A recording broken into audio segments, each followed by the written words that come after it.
Sports TV, man. That's my dude. I rolls with him. You heard what the man said. It's Flight Sports TV.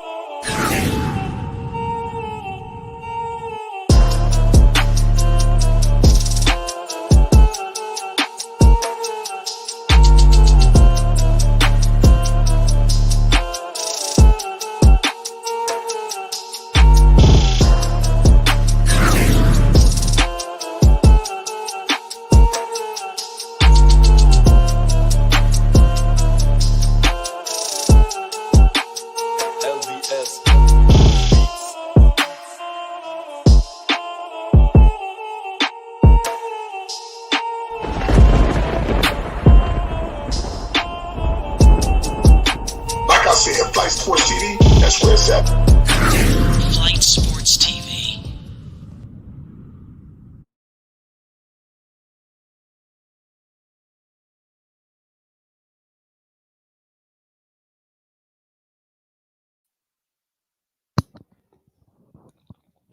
What's going on, people? It's Flight Sports TV. I appreciate y'all for checking with me. You already know what it is. We back with another one of them things.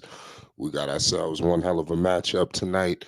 We will be discussing Mr. John Morant. You already know John Morant and company. They have been on a tear. There's definitely a lot to discuss. John Morant sat out last game. We all know that, they said they put it as an illness. I don't know if it was load management or anything like that, but that's neither here nor there. This is what we want to see at the end of the day. We want to see John Morant ball, at his apex. We want to make sure everything is good. And I'm telling you now, Coach Tyronn Lue, he has a message. He's saying that he wants to shrink the floor tonight against John Morant and the Grizzlies. We're going to find out how much shrinking of the floor that they will do. Shout out to Russell Westbrook, PG, and all of them. They just took down the Queen City. We all know what's going on with the Charlotte Hornets. It's just a turmoil. It's a mess. It's disgusting. It's getting nasty. Like I said, it's damn near horrifying to watch. I can't wait till LaMelo gets back to get shit rectified. But nonetheless, the king of Memphis is back.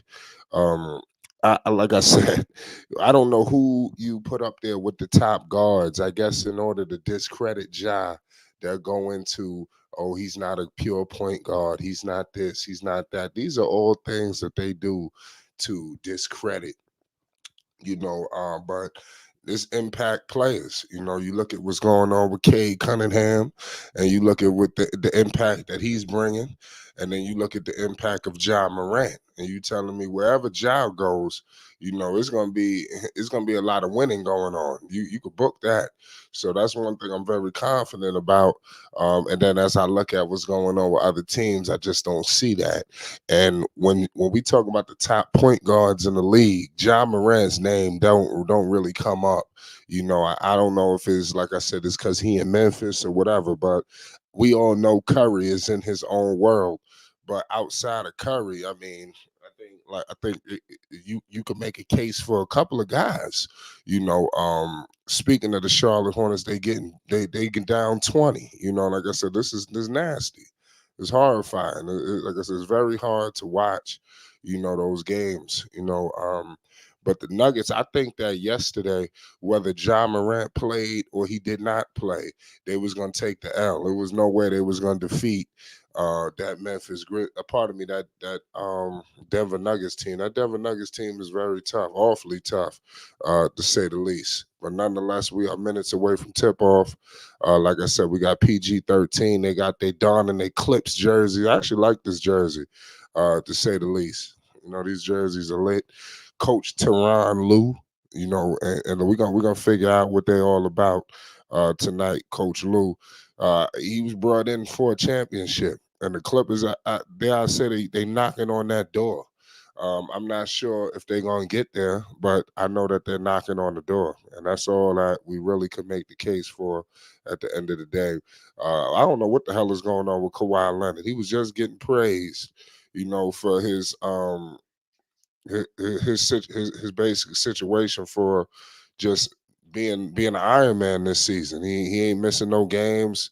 Like I said, the people have been real supportive. Once the people have started highlighting that, it seemed like he went back to, you know, his regular dues, and now he's back load management and back now the Clippers are in a world full of shit. In my opinion, I don't think that they're gonna win the championship despite them looking decent. I don't view them as championship threats. Not just yet. Maybe I need to see a little bit more. But nonetheless, the Memphis Grizzlies, this is a game that could be had, for Memphis. I'm just pointing that out. This game is definitely not all she wrote. And if you look on paper, I'm looking at Luke Kennard and I don't know what's going on with D Rose. D Rose is questionable tonight for this game. Um, but we're gonna find out at the end of the day who's gonna win this game. There's gonna be stars all over the place. You got Team Terrence Mann, you got Russ, you have PG, you have James Harden, you have John Morant in Los Angeles. So usually, in LA, people like to, turn up for Hollywood, and we all know the kind of player that John Morant is, and what he's going to be bringing to the table. The Memphis Grizzlies are in perfect hands, in my humble opinion. Perfect hands. We just gotta just give them some time. Remember, they just got active with John Morant. He ain't been there nothing but two seconds. So we got to point that out as well with Ja. But nonetheless, we live with it. We're gonna be breaking a lot of shit down. Salute to the Memphis Grizzlies. We in action right now. Memphis, they have possession of the board. We're gonna break it all down. Shout out, like I said, shout out to the group. It's 2-0. It's 2-0 right now. Shout out to Marcus Smart, doing big things. Ever since Marcus Smart has come back, it seems like the IQ of this basketball team has risen. And you got to know that's what Marcus Smart is going to bring to the table. It's 2-0 right now. Salute to the Memphis Grizzlies and the Los Angeles Clippers. We just getting started. I'm putting my case in right now. I'm rolling with Memphis. Right now they're 5-0 right now. I'm rolling with the gravy train. As I look at what's going on the floor, with Harden, it looked like it took him a while to get where he needed to get to. And dare I say his little Adidas sneakers. I don't know what's going on with Adidas. They're starting to step it up in the sneaker department. I'm starting to like the Anthony Edwards shoe. I mean, I don't like it over some other shoes, but I'm starting to look at Adidas as a shoe that's about to be on the rise. They're doing big things, So I wouldn't be surprised if their numbers started going up a little bit. And you got Edwards playing the way he's playing. People gonna want to buy these shoes. When you look at what's going on with PG right now, he got the ball. We all know a lot of players. I was just listening to something today how a lot of players look up to PG. They want to be that quintessential player, that 6'10", player that could do it all. And like I said, we're gonna find out if we all know Brandon Miller wants to be him. A lot of other players do as well. Shout out Mo. He says Memphis might make the playoffs if they keep it up and Ja stays healthy. I mean, that's what we all want to see at the end of the day. I think anything less is uncivilized for Ja Morant and company. You can't have that. It's 8-5 right now up in Memphis. Also, what they've done for Bismack Beyond. I thought Bismack was finished. I'm just gonna keep it all the way 100. It seemed like he fell from grace. We got Marcus Smart with a big step back three ball. Shout out. It was a two. His foot was on the line. Marcus Smart has brought that pedigree, from Boston. I just wish that that they could get a reset in Memphis. They season is rocky. Ja hasn't been there, and they's really playing behind the eight ball. And even though the Ja has been on a tear, it's still going to be overwhelmingly difficult to, get to the play in the postseason, all of these things. I mean, they're gonna be coming from the bottom of the West, to accomplish all of these things. So I do want to point out how tough and hard that it will be, even though we just sit up here. Oh yeah, they going. John gonna take them there. Did anybody see that record? And how nasty that is. So you got to point that out. And that's what we're gonna do here at Flight Sports. We gotta point it out. You know, nonetheless, it is what it is. Shout out to my man Basil Carpenter Jr. in the building. Salute to your Denver Nuggets. Y'all got some stiff competition this year. You know, it don't seem like it's gonna be a walk in the park. I do think y'all gonna win. Y'all gonna win big this year, but I don't see a landslide like it was last year. Even though the Joker, dare I say, ain't nobody found out how to stop the Joker. You know, so I don't want to hear anything. Not yet, at least. But here we are. We live with it. Shout out to Jaron Jackson. This should be a good matchup. Um, Jackson is starting to grow on me. Pause. I like what I'm seeing from him. He's a player that I think is going to be very effective in this league. You know, a big man. I think he's damn near, I would say, the perfect big man to be next to Ja. Ja likes these guys. And it seems, I don't know what happened with Brooks, LeBron James' best friend. I don't know what happened. But it seemed like Ja, and another thing I want to talk about, Ja Morant and his 3-point percentage. Let me know how alarming that is to y'all. Because Ja don't be his 3-point percentage is pretty low. So I think that's something that he needs to improve on. I know he can hit that shot, but like I said, I don't like the 3-point percentage. So let me know if that's alarming or what. Big play for my man. Good play by Zoo. Big Zoo out there doing big things. We got Desmond Bain. Shout out Desmond Bain. That dude has definitely impressed the hell out of me. I didn't know how good Desmond Bain was. I just got to keep it all the way 100. I thought Desmond Bain, I thought he was a little offensively challenged, but boy, oh boy, was I wrong. This guy right here is a budding offensive player. And he's a go-to scorer for Ja Morant. On them wings, he's hitting these guys, and these dudes are performing big time for him. It's 12. Big James Harden, cash. We got a tie game. James is definitely comfortable. It seemed like when he got to LA, it was your turn, my turn. He was being nice. That's what I was getting from James Harden. So you got to definitely take control, and that's something that I said these guys wasn't doing. They got to take control. Point blank, period. But it seems like they giving James. Oh, he's saucing up my man over there and an and one over Desmond Bain. But it seems like Harden is running this team. They put the ball in his hands as the point guard. And like I said, it's giving him full range to set everybody up. So dare I say that has been the catalyst of the improvement, putting the ball in Harden's hand and everybody getting the hell out the way. It's led to a winning streak. They are putting together some wins. And especially the way things started, it was like it was a laughing stock. They made it seem like shit, the Sixers, they won this. What the hell are the Clippers doing? They're wasting their time. I just want to see Derrick Rose out there. I'm looking at Memphis, D Rose and street clothes. He was questionable tonight. So that's letting me know that he's knocking at the door of a possible return. So a return for him is not out the realm of possibility. Point blank, it's not.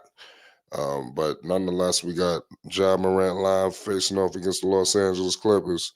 It should be a great, great matchup. Nonetheless, there's so much going on, in the NBA. Obviously, yesterday we was looking into the Detroit Pistons. The Pistons is just a joke. I'm for whatever reason, dare I say, this losing streak is bringing them a lot more attention. Like you want to hear what the hell is going on with the Detroit Pistons, especially with the nasty streak that they're on. It's like you can't get enough of Pistons news. Like that seems to be the most key thing. Like man, this shit is hilarious. They've completely stunk up the joint. But it is what it is at the end of the day. Cade Cunningham, they got to step it up. And I got a lot of things I want to say involving them because everybody is having their opinion. I think their losing has damn near brought them to the forefront. Usually the attention that they receive, and you want to be winning for it, but they're so bad, so horrendous, that they have taken front page news over everything. This is becoming a story. And if you look at their schedule, I don't see how they're gonna get a win. You know, I think they need to bring in one of these veterans. That Dwight Howard was discussing. I know a lot of shout out Devastating in the chat. I see you. I think that y'all let me know as well. Dwight put out a tweet. He talked about DeMarcus Cousins. He talked about John Wall. He talked about, of course, himself. These guys, Isaiah Thomas. You bring that's what Detroit need. Detroit needs somebody on the bench who could really get them going. They need vets. You look at what's going on with Memphis.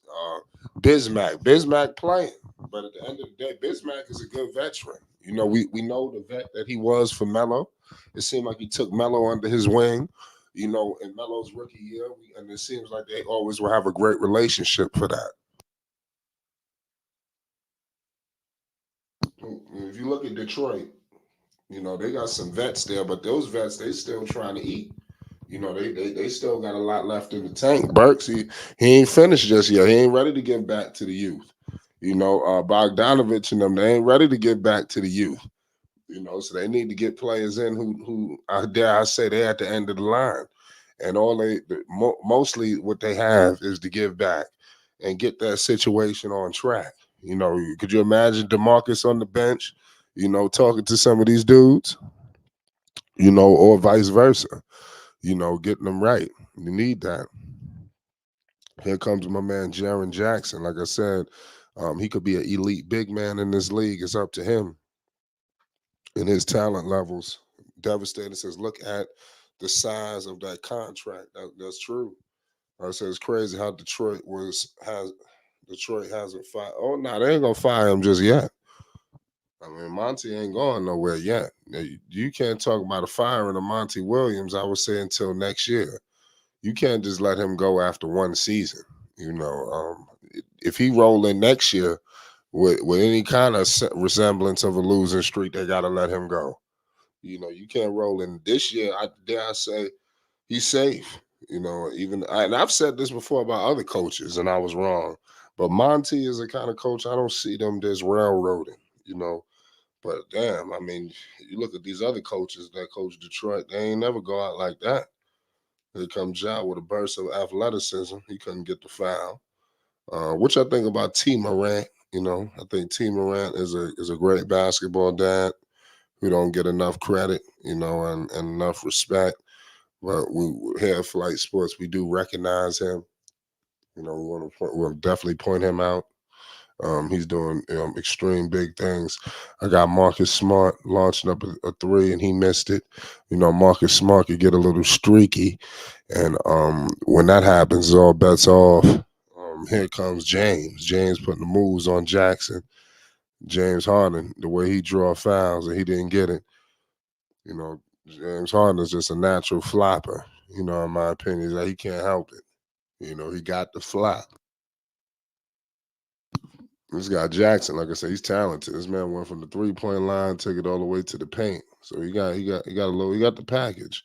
Terrence Mann, that's a player who the Clippers deemed completely untouchable. He wasn't gonna move and no move, even though the Philadelphia 76ers had their eyes locked on him. They couldn't pry him away. But I mean, it is what it is. We 5 minutes in the first, it's 15-16.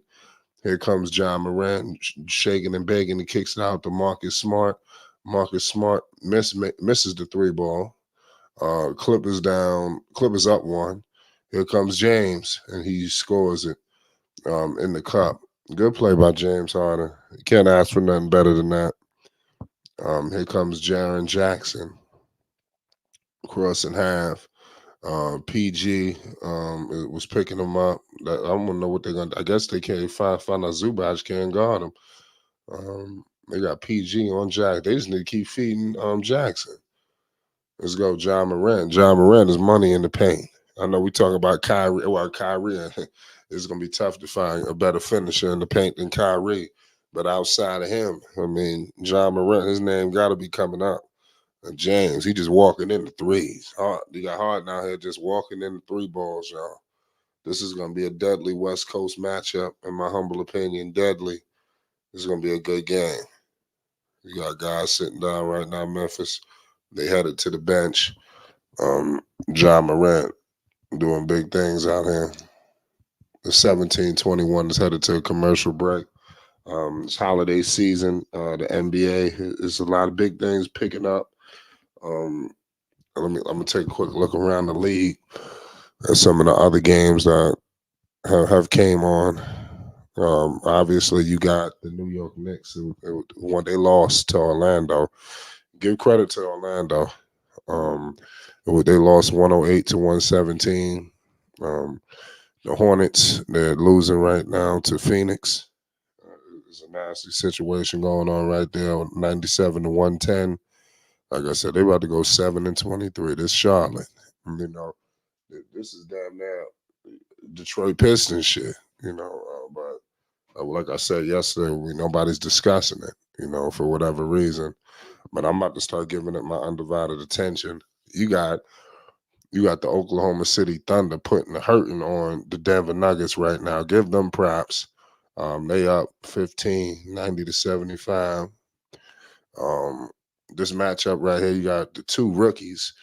Obviously, you got Wemby, and then you also have Scoot Henderson. Scoot is starting to turn it on a little bit. He was snake bitten by some injuries, and now you see Scoot starting to fix his and alter the direction of his career, and that's what's needed. And there's more basketball to be played. Obviously, it was games that came on. You had the Sacramento Kings. They went into Atlanta and took their ass out. You got Milwaukee. They beat down Cleveland. And I don't know what's going on with Cleveland. It seems like I'm hearing people trying to get moved, people about to get traded. Now I'm trying. Where it's smoke, it's fire. They talking all this. Mitchell just got there. But hey, you just hear what's going on. They talking about moving him. Boston continuing to do that. They just won't lose at home. The undefeated home streak continues. That's very impressive, and that's going to be very hard for any other team to break once we get into the postseason. Also, we have the Sacramento Kings is 117. They went up over the Atlanta Hawks. Also, you have the Sixers 131 to 127.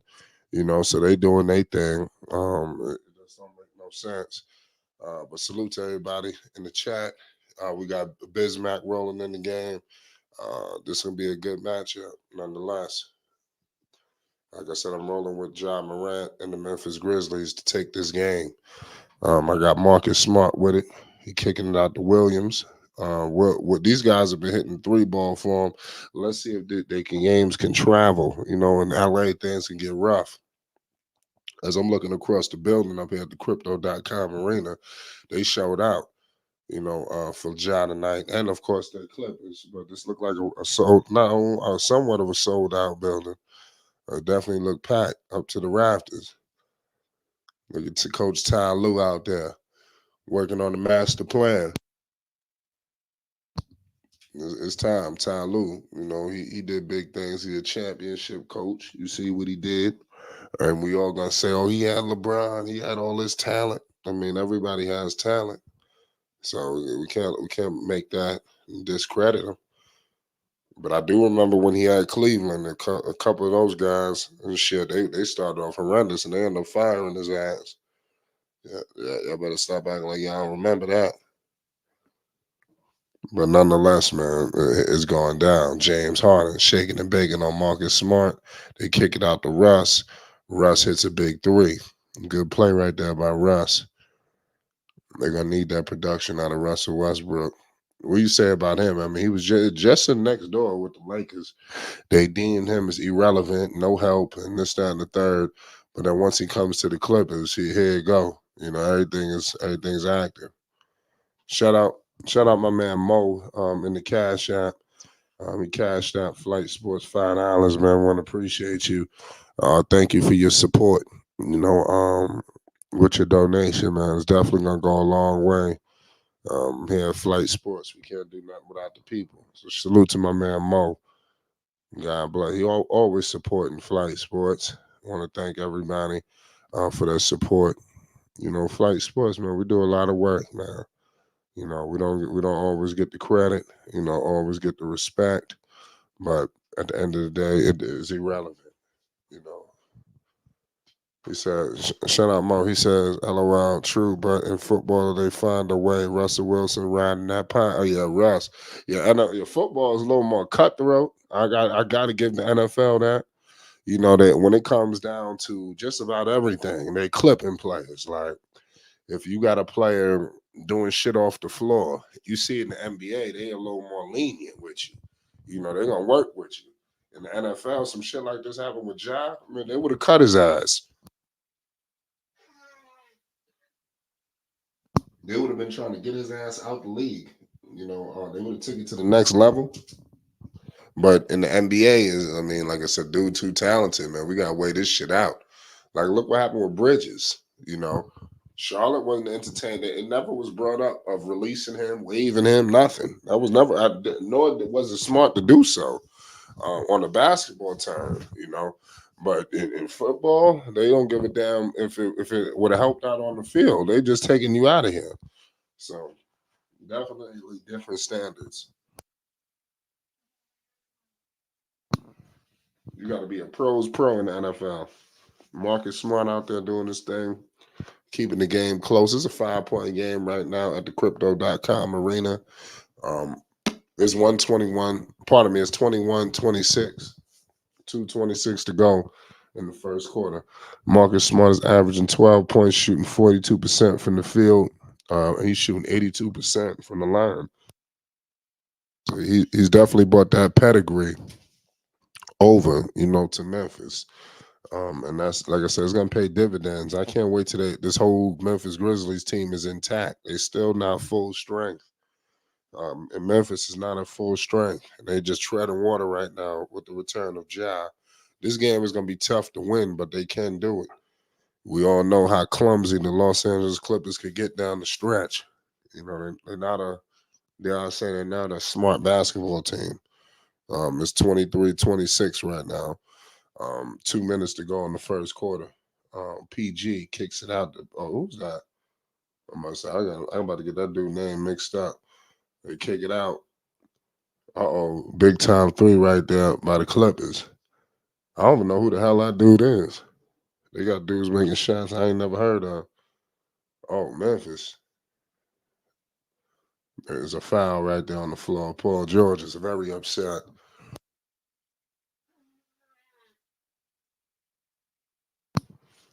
It's time for Paul George and these guys to get to the conference finals, knock on the door of the finals. It's time. All this BSing around has to stop. Shout out Devastating in the building. What's good, Devastating? Hey, what's up, Flight? What's up? What's good? Not much, man. What's your thoughts on this game? Trying to figure out what happened to the job. Ja? Yeah, he was in the tunnel. What you mean? He had his hands on his knees. Oh, man. Yeah. I'm going to have to look into that. You said they got eat down. That's not a good look. Yeah.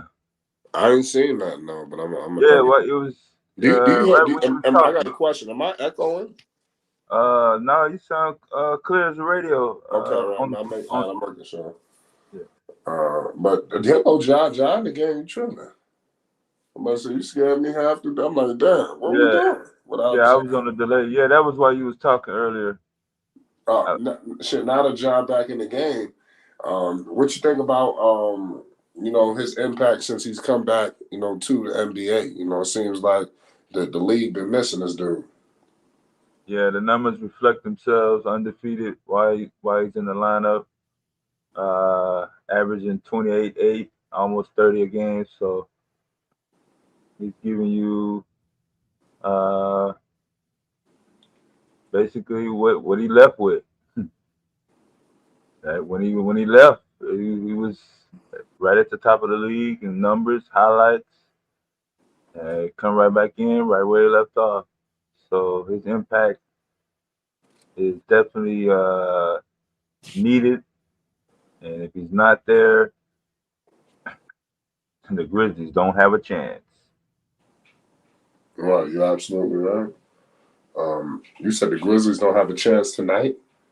No, not tonight. Tonight, they got a good chance of I got stealing this Memphis one. winning. I got Memphis winning. Yeah, yeah, I'll ride with them. It ain't guaranteed though. Nah. But like I said, I think this game, like I said, the Clippers there they get a little dramatic. I can see this game coming down to some dramatics. You can't see no dramatics. Yeah, it's still early, so they're still trying to fill them out. That's right. James Harden fan. What about the James Harden's resurgence? Like I said, wasn't he a laughing stock when he got there? But they went on a little streak. It seemed like all that shit slowed down. Yeah, classic James Harden. You saw it last year with the Sixers. Uh, while he's there, he'll his off court antics. Uh, it is what it is. Nobody's doubting his on court skills. Uh, but when it comes playoff times, yeah, we would like to see you at least check in. Right. I mean, I'm high on Desmond Bain. I don't know if I ever asked you about him. What's your thoughts on Desmond Bain's play? Because I mean, I was sleeping. Oh yeah, yeah, he made his presence felt a couple playoff series ago. Uh, I don't know if you can give him some more time. Uh, well, now that Ja's back, that and Marcus Smart is back, I'm not sure if you'll see him have enough time to develop as much diversity as he had. But he's definitely a force to be reckoned with once he's in there. Give him some time. No, I completely agree with you.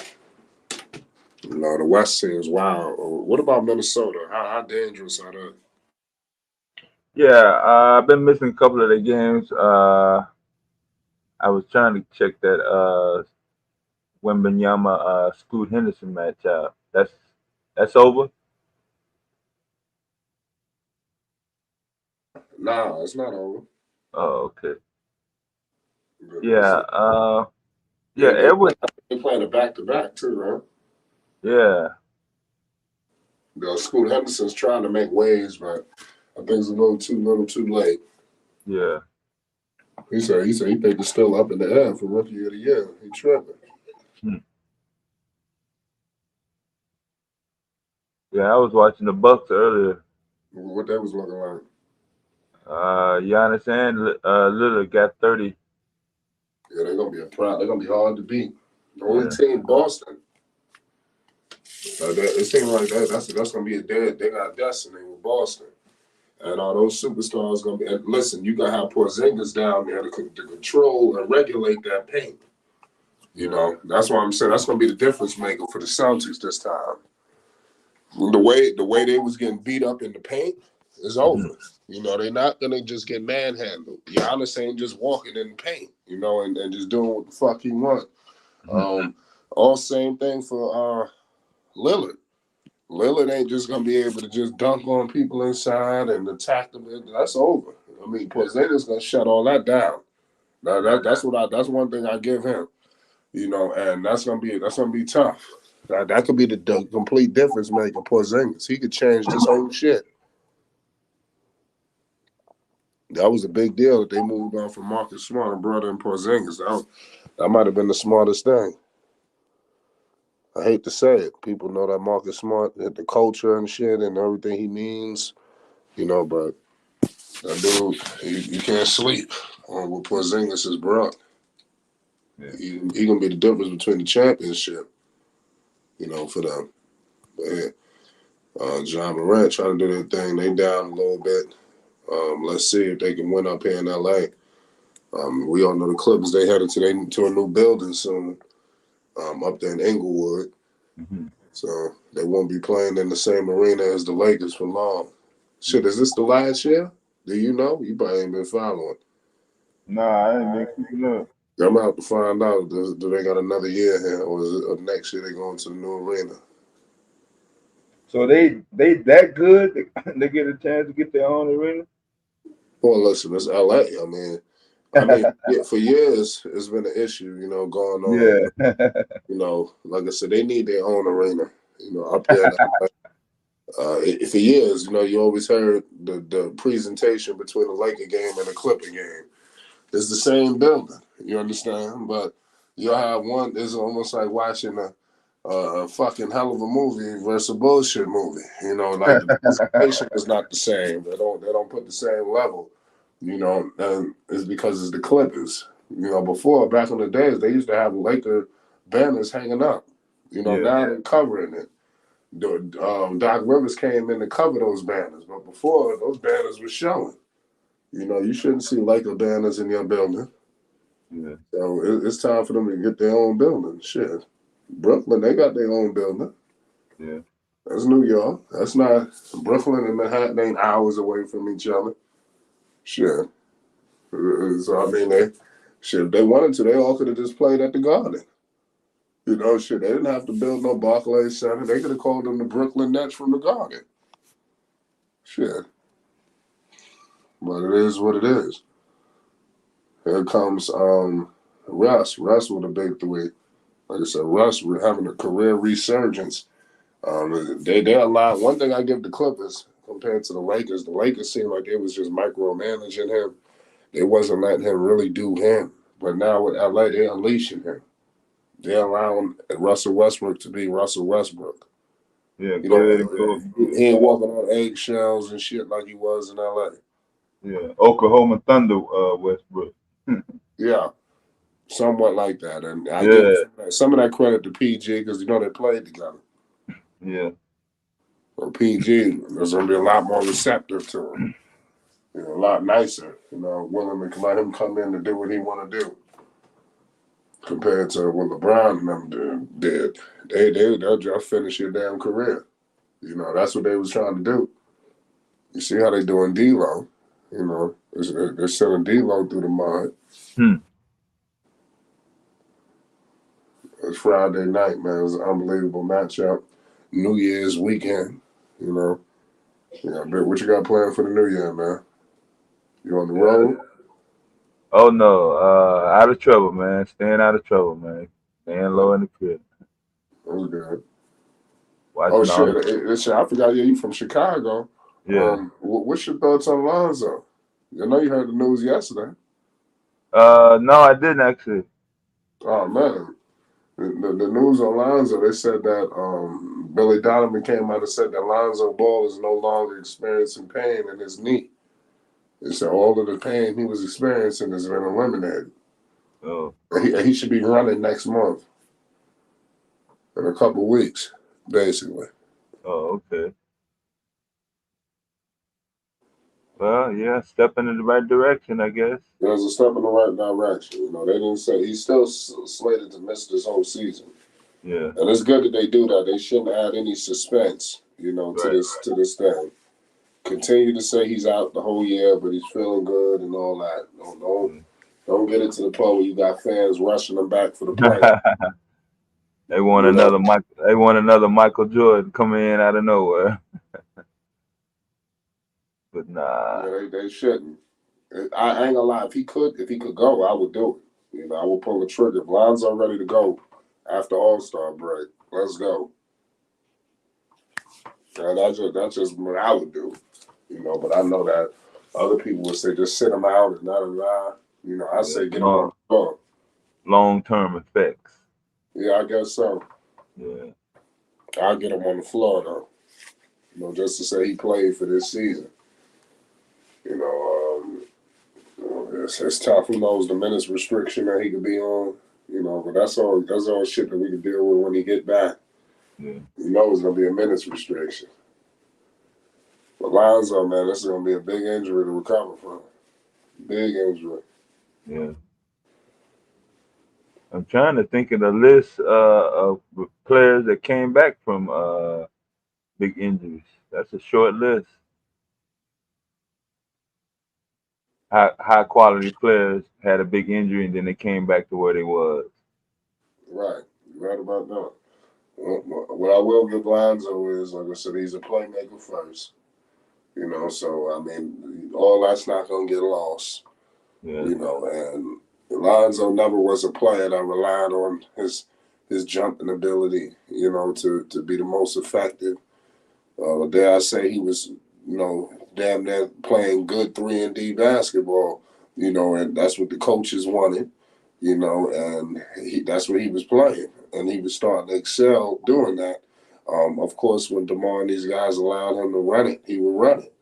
But I don't think that his play is going to be that drastically affected. I think that he's going to have speed. I think he's still young. I think he's going to be all right. He was confident, with the whole Stephen A situation, getting up on one knee, sitting up and down and all that good shit. And, when I seen that, it let me know his confidence, his morale is up. And that's really all that matters. Some of this should be mental, too, with these injuries. Mm. You got a physical curve, and then you got the mental curve. So all those things have to be right, in order for shit to be right. But nonetheless, man, look like the Clippers, they're trying to put a hurting on Memphis. And look, I tell you, this is gonna be probably the toughest game for Memphis to win. Yeah. One thing about, like, even though Ja came back, they was undefeated. They're not gonna stay undefeated forever.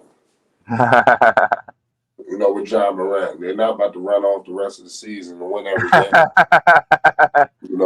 It definitely was it's an emotional run. I mean, it's all about if they can put together some games. Can they win? Yeah. Can they win 5 out of 7? Because they'll when take they lose, shit like that.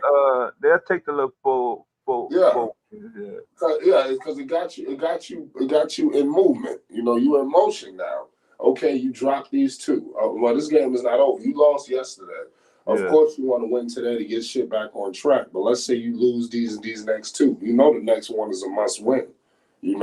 So you got to make sure that all these things come into play.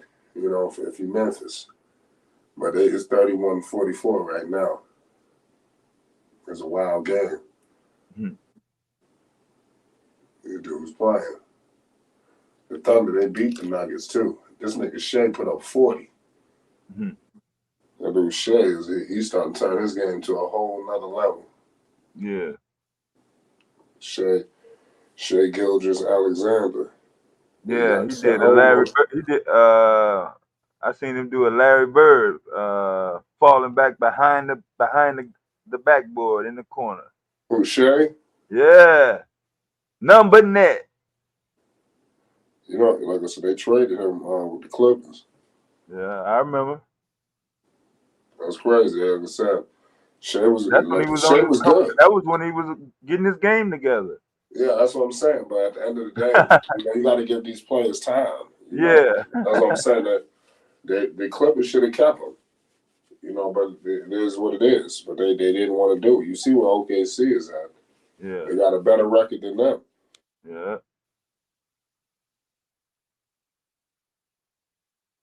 What'd you say? They're gonna be all right though. Yeah. Memphis trying to do their thing. They ain't over his 10-point game. 8:09 in the second. Daniel Tice at the line. It's wild right now.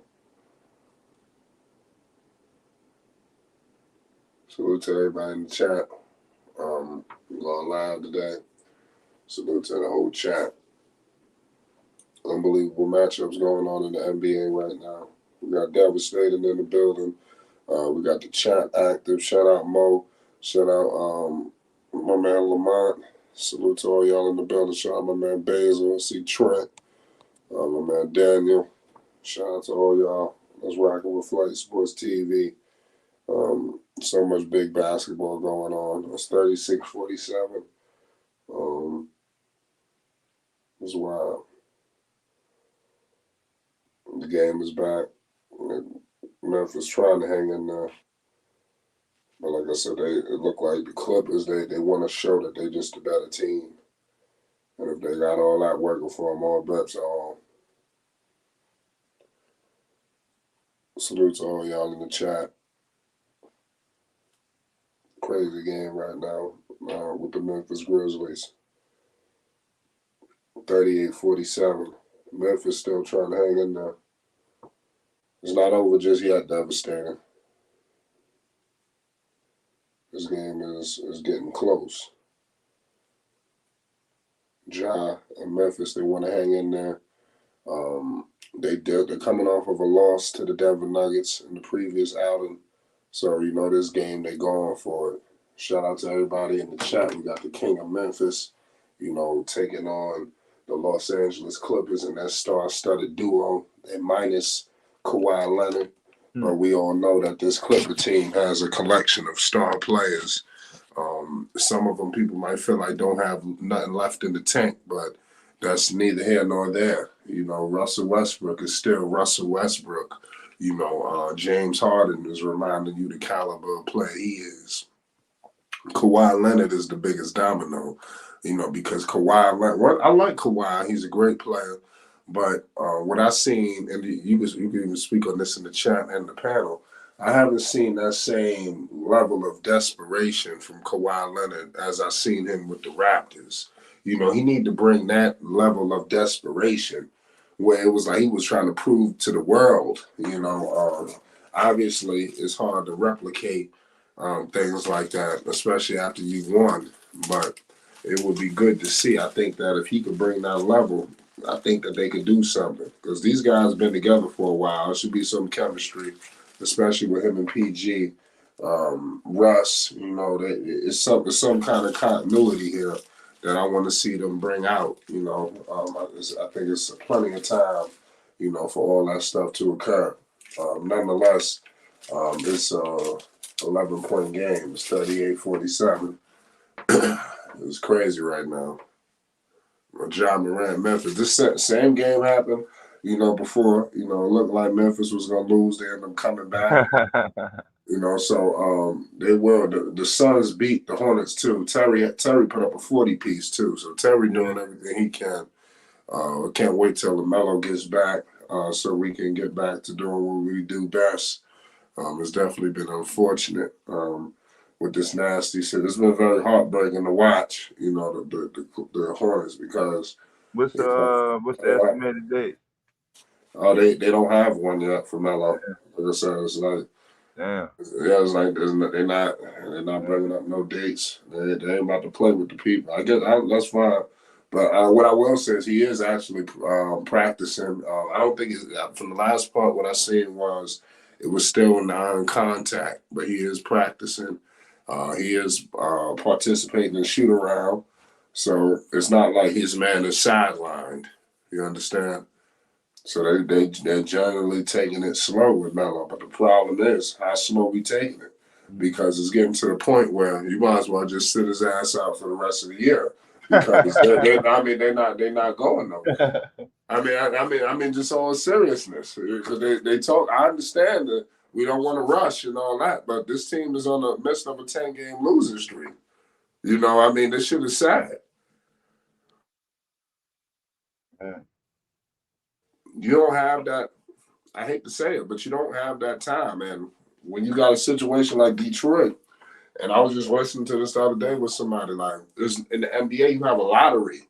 You understand? So it doesn't pay to just bottom the hell out. There's no guarantee of anything.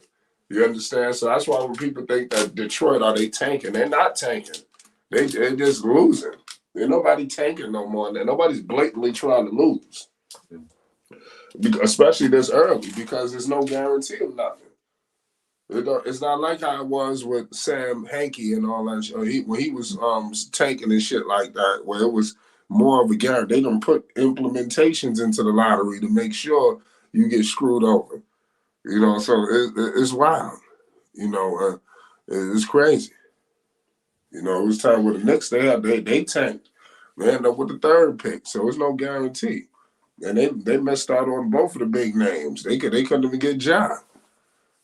So if the Knicks could have got Ja, that could have changed their fortune. So it's crazy. You never get your guy. Last year, people wanted the Hornets. So the Hornets was damn near tanking too. I mean, after everybody got hurt, the Hornets could have messed around and got the number one pick. That would change their whole fortune. That Wembanyama would have been in a better situation, believe it or not, than San Antonio. Call me crazy. He would have been in a better situation with more talent. All this San Antonio bullshit that they keep pulling.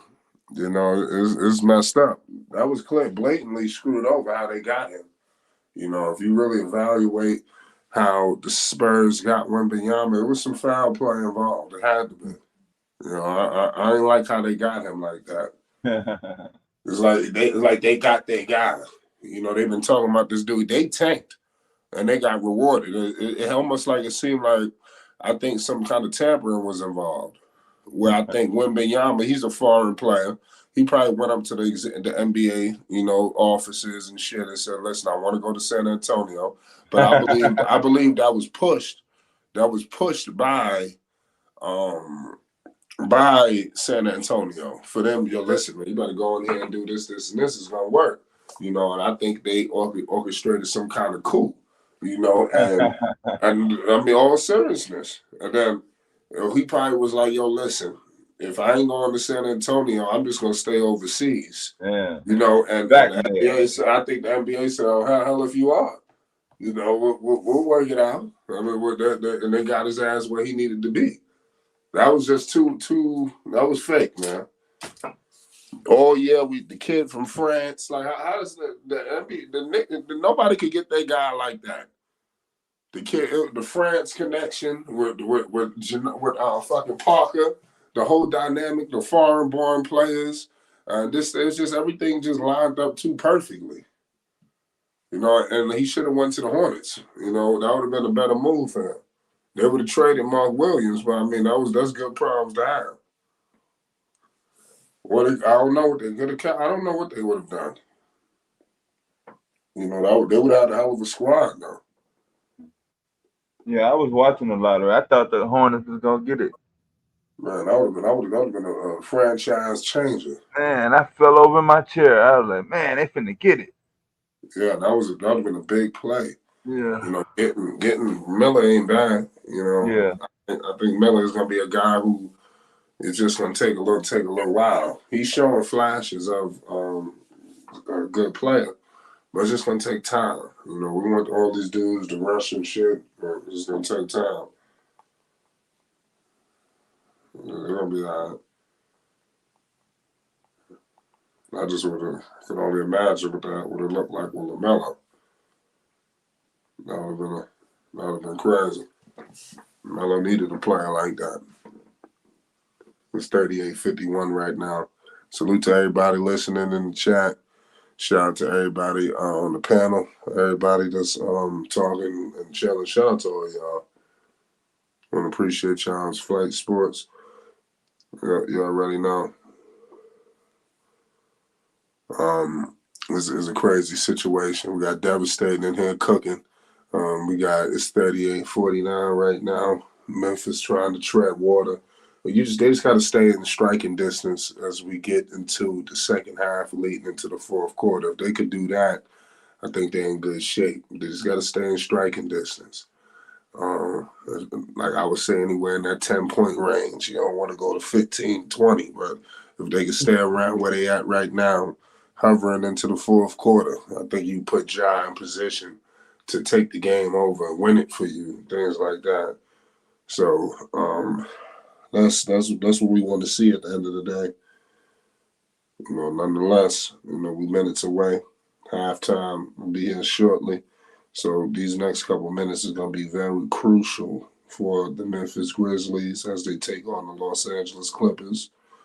Unbelievable matchup right now. We got Williams about to launch a three. Desmond Bain gives it to Jaren Jackson. Jackson putting the moves up, and he scores it. So here comes Memphis. They're not done yet. It's 42-49. They're not ready to just back out just yet. Salute to the whole panel, the whole chat. Flight Sports. We got Ja Morant live and direct. Jaren Jackson and company. This team is undefeated with Ja Morant. You know, he sat out last game, and you've seen why they are in the hole that they're in right now. You know, and I think a lot of teams, they have to, it shouldn't be that big of a drop off. You know, obviously your best player, you're going to be better with him. But that's why I advise teams like the Hornets, teams like you have to have when your number one guy go, you shouldn't just go to the sellers. You know, obviously you ain't gonna be where you are, but you shouldn't be in the sellers. My man Rap Guy says Grizzlies in trouble. I definitely see that. Grizzlies, but they hanging around. Like I said, right now it's 42, it's 44-49. So they doing their thing. So give them credit. Marcus Smart bringing that pedigree. You know, and that's neat. He wanted a foul right there. So Memphis is, like I said, they continue to stay in striking distance. They're gonna be fine. This game is far from over, ladies and gentlemen. Far from over. You know, field goal percentages has been wild. Oh, what has been a foul? So momentum is shifting in Memphis's way. Let's see how far they could take this at the end of the day. Salute to all y'all in the chat right now. My man Rap Guy just rolled in the building. The legendary Rap Guy Reloaded. Saluting the whole chat. Shout out to Rap Guy, man. We got Marcus Smart putting the moves on. They give it to Jackson. John Morant is on the bench, ladies and gentlemen. Desmond with the big time score. I'm telling you, people, I was sleeping on Desmond. I was wrong. I want to apologize, you know, about Desmond Bain. I was completely wrong. You know, I need to pay the utmost homage. That dude is a problem. You know, that dude can score. I see why they let go of Brooks. Yeah. You know, this time you got to give Bain some more run. Yeah. He can shoot it. He can get better, too. Yeah, the Brooks decision was a no-brainer. Yeah, I mean, like I said, I don't know why. I mean, Brooks, I think it was a lot of shit off the floor with him. But I thought that he fit Memphis, that culture. You know, the way they play, the grit and grind, shit like that. But, I mean, I guess they upgraded with Marcus Smart. You know, they've upgraded that position, in my opinion. You already was dealing with Ja. You ain't need no extra off the court situation. I can agree with that. You know, we got the Clippers doing their thing. They're hanging around. Shout out to James Harden. One of the best players in the NBA, man. He just need to get his feet wet in Los Angeles. But he fought to get here, you know. I know it was rough when he in LA and you got Philadelphia doing what Philly doing. I don't think the Clippers played Philly just yet, have they? I thought they went on the East Coast trip. I'm gonna look into it. I want to see that matchup whenever that is. You know, Joel Embiid, they ain't gonna play with him. Memphis got a good squad though. Give him major props. PG, he missed it. Desmond Bain, 3 minutes remaining in the second quarter. Is gonna be a crucial 3 minutes here. 2 minutes and change for Memphis. And they just lost the down ball. You see what's going on, man. It's talent all over the place. And the game looks like it's going to be in striking distance as we head to the fourth quarter. That seems like it's inevitable for this game to knock on the door in the fourth quarter, man. I'm expecting something serious. A serious big-time close.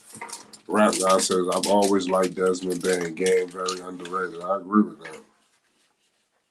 You know, as I'm watching the Grizzlies more often, I wasn't watching Grizzlies games every single day. Of course, I kept an eye on them. But now I'm paying more attention to Grizzlies games. I'm seeing all of the ins and outs of Desmond Bain.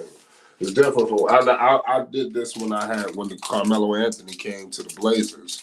Like, I watched Damian Lillard and CJ, but I now I'm watching them. You understand? So I started seeing that they take a lot of bad shots. Yeah. You know, and when you shoot, when you watching them every once in a blue on a Thursday, or on a Wednesday, I mean, you don't see all the bullshit. But now I'm watching every single game, and I'm like, yo, these dudes are bugging.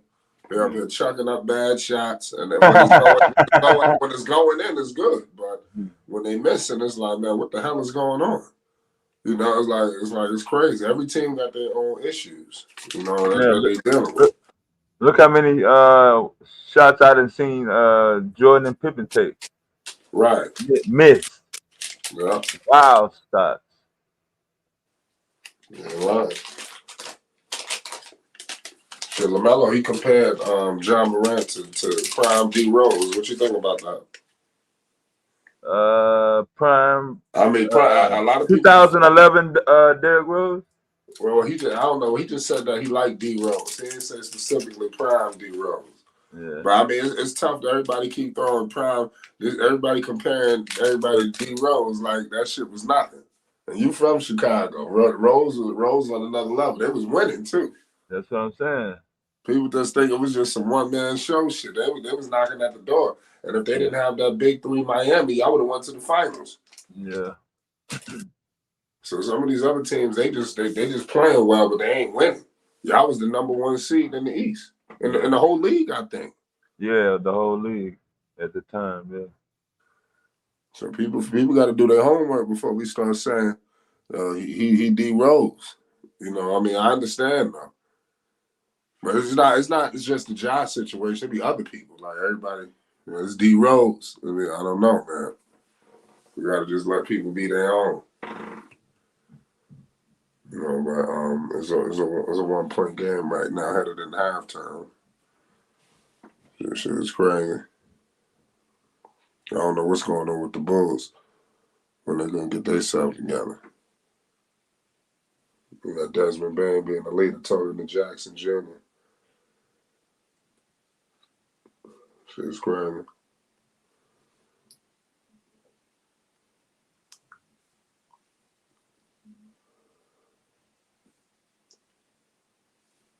James Harden, good big time play by Harden. It was 54-56. James Harden with another free throw, and it is off. The Terrence Mann enters the game for PG. It's going to be a good second half. Yeah, you had a 15-point lead. Disappeared kind of quickly there, so. Yeah.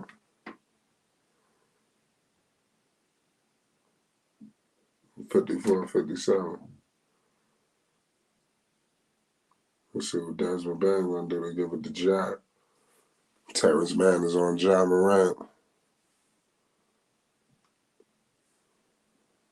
This should be a good matchup.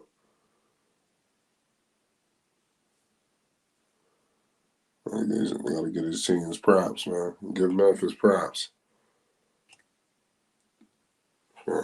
Memphis came back, you know, and like I said, with Ja, once Ja's return, it's completely taking them to the next level. And that's really all you can ask for out of these teams. The game is close, 54-59. So it looked like we setting up an amazing fourth quarter, if you ask me. Pretty amazing.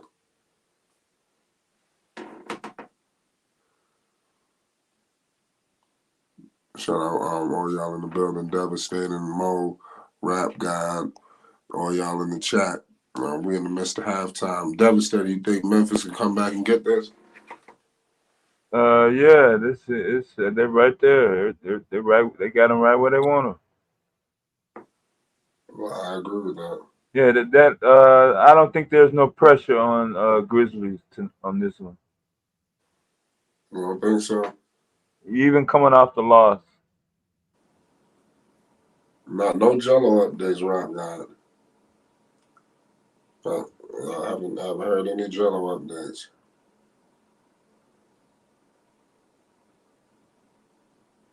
I do see John in the tunnel. John headed to the tunnel mid-game after missing. I think it's endurance. Well, his stomach was hurting. I don't know what was going on. I think that he was trying to get his wind. Yeah. It looked like he having a problem with that. Yeah. He'll be all right. It's gonna be a while, but it should be good. Shout out to everybody in the chat. We're nothing but a few minutes away. From a few days away from New Year's.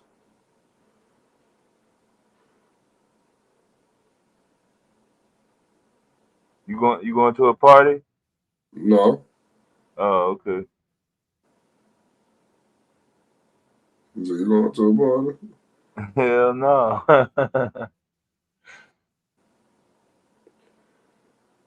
No party, man. So I Man, probably chill at the crib. them days is over, man. Yeah. I chill at the crib and just have my own little festivities. But New Year's definitely a good thing, It is get your year in review. There's a lot of good that can come out of that.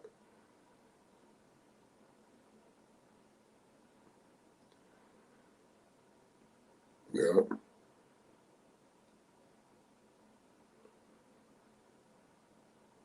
There's definitely a lot of good that can come out. But we're in the midst of halftime right now, ladies and gentlemen. Let me know what y'all think of this game so far. Definitely has been spectacular, to say the least. I like what I'm seeing.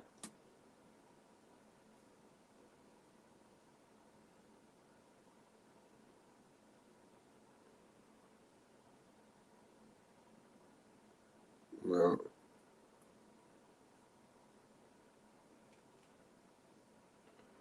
Shout out y'all in the chat. We should have an unbelievable second half now, I'll tell you that much. That's gonna be key for both teams. But obviously, John Morant and company.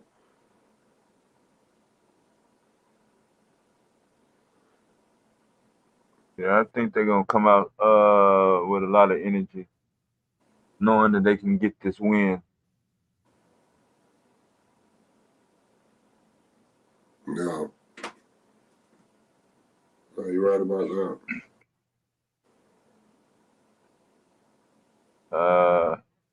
Yeah, I don't know if they are at the level where Jordan was back in the '90s when they used to go in at halftime and say, "Hey, let's blow these fools out in the first 5 to 6 minutes so we can sit down the whole fourth quarter." And that's basically what they tried to do every especially during that 72 win season. They wanted to sit the whole as much as possible in the fourth.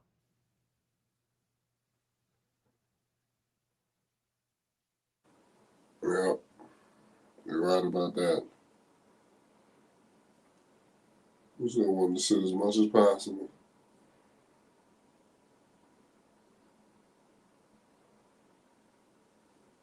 Salute to all y'all in the chat, Memphis Grizzlies fans, Clipper fans. Shout out to y'all. It's definitely big things going on for both teams, in my opinion.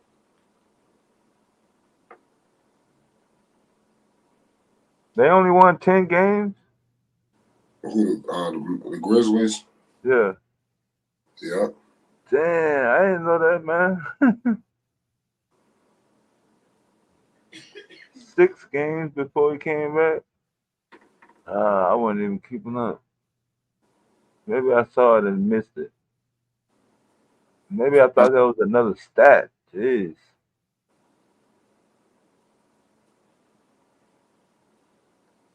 It's possible.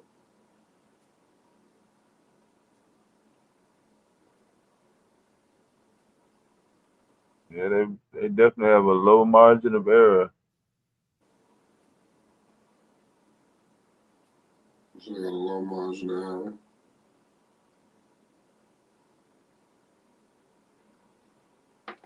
Oh man, it's definitely a lot to figure out. In this shit, it says flight where you I was for a short period of time. Shout out to Hoop Dragon. He had a great live. I was listening. I watched the whole stream. He had an unbelievable show going on. But I'll come a little bit. Pause. I'll join a little bit earlier. I think I was like 2 hours in. They had an unbelievable hot topic going on, so I need to make sure I pull up a little earlier.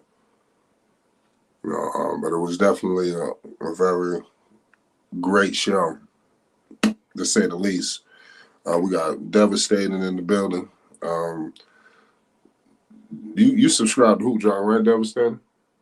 I think I'm sub to him. Okay. We got Phonics in the building. What's good, Phonics? You was good. It was good. It was popping. Well, I can't call it. You see what's going on? We got this Grizzlies Clipper game going on. What's the chances that the gravy train stays rolling with John? I don't know. 7 points? I don't know. I don't know, man. He I sat don't out know. last game. Yeah, They illness, right? lost. Yeah, illness, right?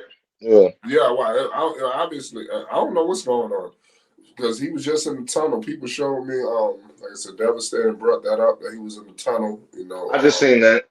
Yeah. hmm So I don't know if he just selling the illness or what, but I do know that they was on the back to back, and I think that should be all that's needed to sell him missing the game. And it was a West Coast game, and he'll be back in Denver. It's not like he was out east. I think he should play all his East Coast games, and I think everybody said that before. I've heard this before. If you're out east, I wouldn't say it's okay, but you will be back out east. You got to go there twice a year. It's different in the West. So maybe that's why it's tough. I don't know. Yo, this man missed 20 something games, yo. I don't want to hear nothing, man. If he got one kidney and one leg, I need him on the court, man. I need this dude on the court. Like, yo, these dudes are too soft today, man. Like, yo, we need you playing, man. We need you playing. You know what I'm saying? He's their best chance to win. Unfortunately, that's just how it is for Memphis. And I honestly think they need to start tooling some other dudes to really step up, man, because they depend too much on Ja. You know what I'm saying? They depend way too much on Ja. And the thing is, we're not seeing that with other teams, man. Yeah, Zion came in with all that hype, but guess what? Zion ain't the engine that keeps that car running in New Orleans. You got other players that can step up day in and day out when he's not there, and they can still win games. You know what I'm saying? We're gonna need players to do more. Jaron Jackson, Bane, you know what I'm saying? I don't know who it is. Somebody gonna have to step up. Travis Kelsey. Oh, that's Valanciunas. Valanciunas, you gonna have to somebody gonna have to step up, man. You know what I'm saying? I'm gonna need to see more, man. All these illnesses and nah, man. Mm-mm. And I'm not even talking about the money they getting paid. I'm just talking about the fact you playing the game, man. Yo, get some fluids in you and get your behind out there, man. Yo, you done missed enough games. Come on, yo. Your squad is 10-20, man. Shameful. What you think about that, Devastating? um, yeah, you can't argue with it. I don't know if the expectations might be a little bit over the top, especially if you want them to do it at the same time. So I think you got to take what you can get and just let it develop. If you try to rush it, What are we rushing, brother? uh, try to mold a player into one type of player. And who we speaking of? You talking about job? Or you mentioning Any not some of any our of other the players other need to step up. yeah, any of the other players. Nah, bro, no. That's the mentality of any team. You know what I'm saying? It's the Bill Belichick mentality. It's the next man up. You know what I'm saying? Like, yo, y'all all professionals. So I need the next man to step up. And we've seen in all these games that he hasn't been playing.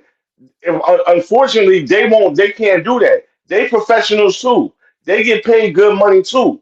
They might not get paid John Morant money, but they get paid good money. They need to step up, man. You know what I'm saying? Okay, even if he don't have it going tonight, when is somebody else gonna step up? This could come to be a problem come playoff time. You know what I'm saying? Yeah, you gotta get in first. I mean, yeah, but what I'm saying is this could come a problem if they do get in the playoffs. And you know what I mean. We trying to be sarcastic with me. You know what I mean. You know what I'm saying? Somebody need to step up, man. You know what I'm saying? And somebody's gonna have to. And all these great teams, and there's not many, there's always other players that can step up, man. You know what I'm saying? Like, yo, I don't know, man. I don't know. You know what I'm saying? I can't believe my Knicks lost to the Orlando Magic. Shameful. Yeah. Yeah, Orlando. How dangerous is Orlando? What y'all think about them? They got Paolo, Cole. It's crazy how they look like they're jump leapfrog the Knicks out east. Mhm. Oh, Flight, don't do that, man. Don't say that, man. Don't say that. Don't do that, man. Asking. Don't do that. Yo, they are sneaky dangerous. Them young boys out there sneaky dangerous. And see, that's what I'm saying. Everybody is playing a part and they balling, man. You know what I'm saying? And that's what you want out of a young squad. If Detroit had that same kind of energy, but that's another story for another day. Orlando got the talent, man. You know what I'm saying? I don't Sure. see Orlando going far in the playoffs, but I do see them disappointing somebody in the series. I do see that. In the It East, depends on the matchup. I think they're gonna lose the first round. We gotta understand these teams, these young teams, they make it to the playoffs the first year, they lose in the first round, and then they go on from there. I think Orlando, they're not out that round either. We can't skip steps in this league. true, true. Mhm. But give credit to Orlando. They got Paolo. They got one of those ones. As long as they got a player like that, he's like the quintessential go-to scorer in the NBA. The size, just everything that he could do on the floor. And once they drafted him, they whole shit then took off. Mhm. So they made the right pick. And he wasn't even consensus. Like people, when they drafted Paolo, it was like a head scratcher. True, true, But he was definitely the best player in that draft. true. Impact player. I don't know how far they're gonna take it. I think Minnesota, they're a team that was knocking at the door for years. Losing in the first round, and then now they at the top of the West. So I think they are a team that's ready to take it to the next level. Maybe the conference finals and then lose. But the way they moving, the championships could be on the horizon. They got those two big men down there. It's crazy. I think Barring Minnesota is injuries, scary. and we got to see the second half of the season. You know what I'm saying? Barring injury, you might be right. You know what I'm saying? You might be very Those right big about that. men, it could play the big difference. You got two big guys, and you got Edwards out there playing out his mind. So it's just like that's a recipe for disaster. That's gonna be a tough combination to beat. Especially if they could get it going. They probably need to get some more shooting if they can, because in the playoffs they're gonna get the ball out of his hands. They just gotta make sure they get everything ironed out. Because they will be tested. It's I not gonna be agree. easy. It won't be easy. Especially if they face like a Warrior team or something like that. They're gonna take shit away. The more than likely they're gonna face a team that's a veteran team that know what they're doing, and Hmm. that's gonna be all the dividends. What do you think about Chris Snapp's Porzingis? I'll ask both of y'all that. Because I was just thinking about the Celtics and the Bucks. They look like they're gonna be on the collision course, but I think Porzingis is gonna be the biggest game changer. What y'all think about that? I'm pissed off. You know what I think about that. Right. I'm a Knicks fan. He did nothing with us for years, but robbed the damn bank without a gun. And now he went to Dallas and he did nothing. Now he's just revitalized. Oh, he's shooting threes. He's coming in on alley oops. He got follow throughs. He's smiling. He got a fresh fade now. Oh, he just really chilling. He really chilling in Beantown. Like he really at home. I don't know who he got out there because this dude is from like what Slovakia or Ukraine or something. But he's really chilling. He's very comfortable, and he is going to be a problem for any team in the finals coming up. Because Boston going to the finals. And in the Eastern Conference Finals, if they got to face Milwaukee, Milwaukee's in trouble. That dude is really a unicorn, man. It's really nothing he can't do on the court, man. He is so damn dangerous, man. You leave him open, he gonna shoot a three. You know what I'm saying? If you ain't watching in the paint, he gonna bang it on you. You know what I'm saying? He flying somewhere for a rebound or alley oop. Yo, he's really and he's been in the league for some years now. I'm really surprised. He's really. I'm trying to think. Was he capping all these years? Did he just want to get a check? He speaks perfect English now. He sounds like Van Damme or somebody. Jean-Claude Van Damme. Like he speaks perfect English now. And you think he was an American? Yo, that dude, for real, man. Go ahead, bro. No, I'm just saying. was in New York City. He was in New York City. So some of that gonna run. Man, come on, man. Man, nah, man. We ain't giving Porzingis credit. I'm about to start. I'm gonna get behind Porzingis because every time Porzingis would come out, he said that he wished he never asked for the trade in New York. He's lying. So he been resentful about that. He said that he was recently on Reddick's podcast. He said, "Yeah, I went in there, but I wish I didn't." He said he talked about they went in and asked for a trade, and he said it again. He said, He said, "Now I think about it, I wish I didn't." So he wished he never even went in there and asked for the trade. I think he was, bad. I don't know what was going on. That's cap, man. There was a lot of. You said it was cap. That's cap. Yeah, that's cap. That's cap. Yo, no, he's in a great situation now. He knows he has the chance of winning the championship. He's on an unselfish team. Nah, that's cap, man. Because when New York, it wasn't about him. You know who it was about. It wasn't about him. Mm-hmm. Well, I mean, Melo, what you mean it wasn't about him? It wasn't about Christopher Porzingis, man, because as soon as they seen that they really couldn't build a team around him, he wasn't the focus anymore, man. He wasn't the focus. Mm-hmm. Oh, no. So what happened in Dallas? Anyway. He said they was going to trade me anyway. I guess they was waiting for me to ask for the trade. Maybe they was ready to let him go. The Knicks. Knicks look like they made a bad trade, though, bringing in DSJ and shit like that. They should have traded for some substantial shit. DSJ fell from Greystar at the time. He thought that was a good little pickup. He came to the Knicks and was playing like straight shit. Yo, wait here. He overseas with Kemba in them? He got us hyped up, and then he went back to like bullshitting. Where he at? He overseas with Kemba in them?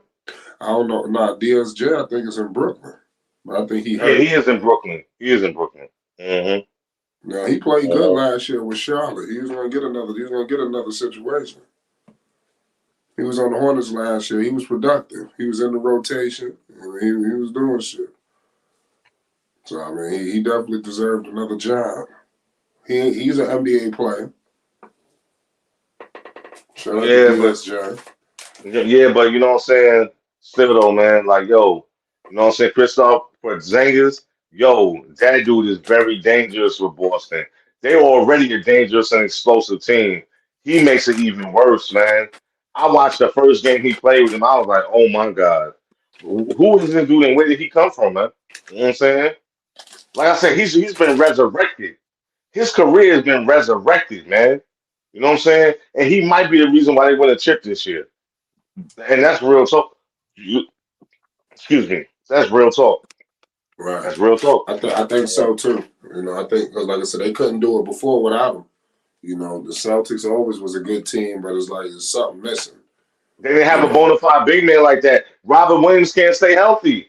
I'd have got rid of him too. And he's hurt in Portland. In the paint. The Bam Adebayos. Exactly. Jimmy and all exactly. That. Everybody just walking to the paint doing what they want to do. Yeah, you got little dudes like Grant Williams and Marcus Smart trying to play in the paint, man. You know what I'm saying? Robert Williams, he could not stay healthy. And again, he's in Portland. He can't stay healthy. I hope he saved his money because he on his way out the league. You know what I'm saying? He Right. on his way out the league. He gonna be another Kenneth Reed or something like that. You know what I'm saying? But yeah, Boston. I don't know who chose to do that pickup. That was a smart pickup right there, though. That was real smart. You know what I'm saying? That was very smart. Um, Let me see. Dallas to me, they don't have no real legitimate chance of doing nothing this year. No. Luka can score all the points he want. They don't have enough, man. Their team ain't talented enough. You know what I'm saying? They don't have enough to make it happen. You know what I'm saying? They just don't. Mhm. I don't blame you. I'm saying I don't got enough to make it happen. Nope. And although I like the little Dame and Giannis, they don't have enough either. Yeah, I think that's what I said. I don't know if they're gonna be able to beat Boston. That's gonna be Nah, a good. That's gonna be a good series. yeah, they don't have enough, man. You know what I'm saying? They don't have enough. You know what I'm saying? They're gonna have a hard Miami, time getting Giannis ain't gonna be able to just annihilate the paint. exactly, exactly. That's gonna be the You know what I'm saying? problem. That's gonna be the biggest problem. Like Giannis can't shoot, so he trying to attack the paint. Every time he go into the paint, he gonna have to deal with Porzingis. Exactly, exactly. You know what I'm That shit saying? gonna get tight. He's taller than him. You understand? Hmm. He can move with him. You know, Hmm. so this is a problem. And Giannis get frustrated quick. He get Yeah. frustrated real quick. He can get out his game real quick. If you get him frustrated, that's it, man. You know what I'm saying? That's it. And John's in the game, y'all. Matter of fact, he just shot a three, and it was no good. Yeah. And Yeah. Let's see what John can do out there. he moving like he healthy. You know what I'm Yeah, he saying? good. I'm checking it out. I mean, John looking good, man. John Company. It said the Grizzlies have won 6 of the last 8 versus the Clippers.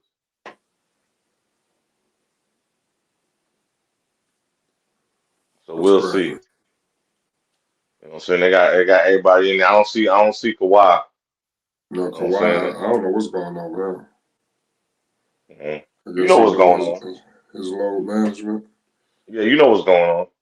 You know what I'm saying? You know what I'm saying? They just got slick. And the NBA, you know what I'm saying, the Players Association was like, yo, y'all get slick with it. Stop saying low management or whatever. Just say an illness. You know what I'm saying? Or right leg contusion or ankle sprain. You know what I'm saying? Something that, you know what I'm saying, they're not really going to question. And the doctors will sign off on it. And that's what they done. Mhm. And they think it's helping their team because they be like, in their mind, they saying, well, we'll have him ready for whatever. But the thing is, you're not building continuity with your team. You know what I'm saying? So players that's not used to playing with Kawhi, when he come back, it's going to be the same thing. You know what I'm saying? And he's going to be rusty, man. You know what I'm saying? His career is always going to have a shadow over it from that. Yeah, he got his 2 championships, and we know he's going in the Hall of Fame, but people still going to have a lot to say about him because they're going to say he left a lot on the court, man. I mean, off the court. Like, you know what I'm saying? Like, these teams that he played for, could they have won championships if he was quote unquote healthy or wasn't low managing? You know what I'm saying? And my answer is I don't think so. I don't think he's that guy. You know what I'm saying? Now, what happened in Toronto, that was special, but I don't think he can recreate that with the Clippers. You know what I'm saying? Zubac just hit a three too. So Clippers up by 11. You know what I'm saying? You know what I'm saying? I just don't see it. I don't agree with that. You know what I'm saying? Somebody of LeBron's ilk, yeah, man, he deserved to have a day or two off. You know what I'm saying? But not these other dudes, man. Mhm. Terrence Mann just scored too. You know, so they on a run now. Ja can't play defense at all. Oh, he God, he's a can't play horrible D. defender. Ja, he's a horrible defender. He just let Terrence Mann just take it straight to the rim. You can't play D, man. You know what I'm saying? Yeah, but yo, we gotta say these things. Like Carmelo Anthony, I feel like he shouldn't be honored in New York. His jersey better not get retired. He didn't bring us anything. You know what I'm saying? He took a lot of money. He took a lot of money, but he didn't bring anything. You know what I'm saying? He didn't bring anything. You know, you know what I'm saying. If you want to give him any credit being a winner, should count him on those Olympic teams and in Syracuse. Don't count his professional career because that's a disappointment. I don't know, man. Oh, I'm just telling you. I'm just telling you. You know what I'm saying? What are you talking about, Devastator? I don't like him doing that tequila commercial. Yeah. That's why I thought about him. Yeah, I was watching that tequila Well, commercial. who Get the nerve of doing the this guy. tequila commercial? Carmelo. Like he's somebody relevant. Man, get out of here. No, so you can't be disrespecting Carmelo like this. Especially you from New York, too. It's getting this nasty. What did he bring us? What did he bring us? Listen, you got to go back to Amari Stoudemire, too, man. You can't put all this on Carmelo. I don't like the fact that we so hostile about Carmelo, but Stoudemire, he just walking through peacefully. You know, that's not cool. I don't see Stoudemire. Yeah, I know, but we let Stoudemire off the hook. He out there in Phoenix, trying to hang out with Phoenix. You know they up right now, but remember, Amari Stoudemire set the Knicks franchise back before it was Carmelo, not Carmelo, it was Amari. He fucked us, but Carmelo, he was the face of the franchise, so he gonna get all the heat. But Amari failed the Knicks. Amari failed Carmelo and the Knicks. Okay, so let me ask you a question. Who was the bigger superstar in their day? Carmelo Anthony or Amari Stoudemire? Well, you got to understand. Obviously, it was Carmelo, but listen, that first year, I'm going to go back to that first year when Carmelo was traded. You see, it was so long ago, 2010. People, I don't know if you remember the wave Amari was on. Amari was that dude. Like, I'm talking about MVP. You know, like, he was the face of the Knicks franchise. Mr. $100 million man. You know, I don't know if people remember when Amari was an island, when they had Gallo. This was before his knees went completely out. You know, the Knicks got like they got one season of Amari. You know, the last season. Amari didn't break down into the playoffs. But we got that last season of prime Amari. You know, he was balling. Like, he was better than Chris Bosh. You know, he was making the case to figure out why the hell they didn't get him instead of Bosh. You probably say that's what I'm saying. People don't remember this shit. I'm gonna have to remind some people. I am casual says Amari gets to escape because he's not on Carmelo's level. Yeah, shout out casual. You know, I just don't like how Amari is just like I said. We just forget about him. You know when. Nah, man, Melo robbed us without a gun. Phil kept giving him money, keeping this dude around, knowing this dude, he does not have that clutch gene. We're not gonna win with this dude. They should have been got rid of Carmelo Anthony, man. You know what I'm saying? He's a disappointment. Well, he had no trade clause, remember? That's right. And I hope, like I said, his jersey never gets retired. Ever. Listen, what I will say is this: New York is the only place it's gonna happen. And I will say that he need to get more respect in Denver. And also, though, like I said, he has Knicks legends petitioning for that jersey to go up there. Stop it. Yo, chat. Would you like to see Carmelo Anthony jersey or Jeremy Lin? I want Jeremy Lin's jersey up there. Lin Sanity was crazy. Don't be stupid, man. Disrespectful. Lin Sanity was crazy. It was crazy. You know what I'm saying? I remember coming to my boy's house one Sunday, man, and we had the game on, and it was that Sunday where J.R. Smith came back from China. You know what I'm saying? You had Jeremy, man, it was lit. I remember that game too. It was lit. You know what I'm saying? It was lit. You know what I'm saying? Yeah, man. Retire Jeremy Lin's jersey first before Carmelo Anthony's. If they want to retire somebody's jersey.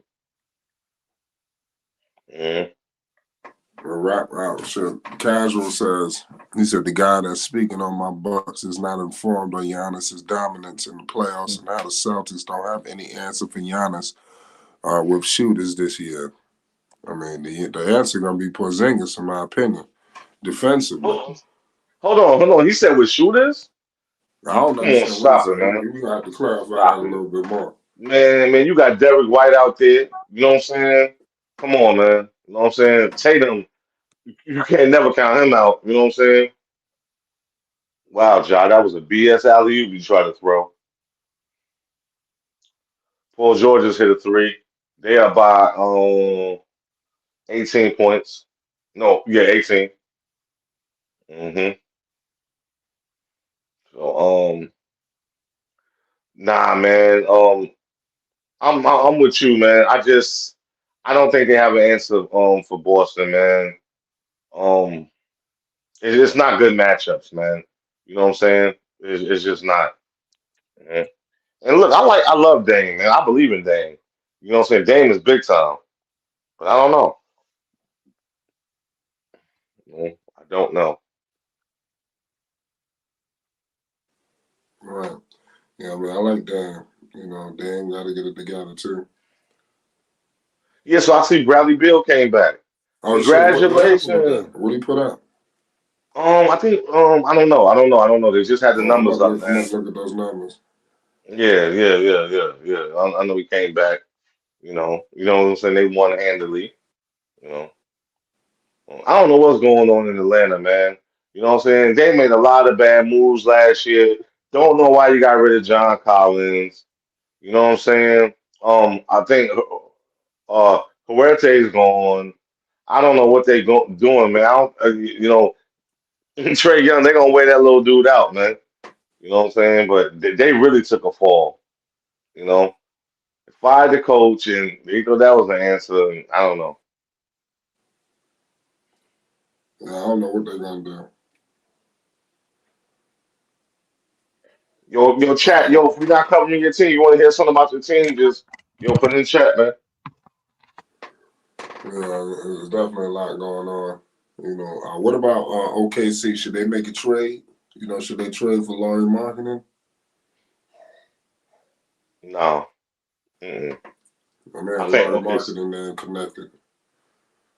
I think OKC is good, man.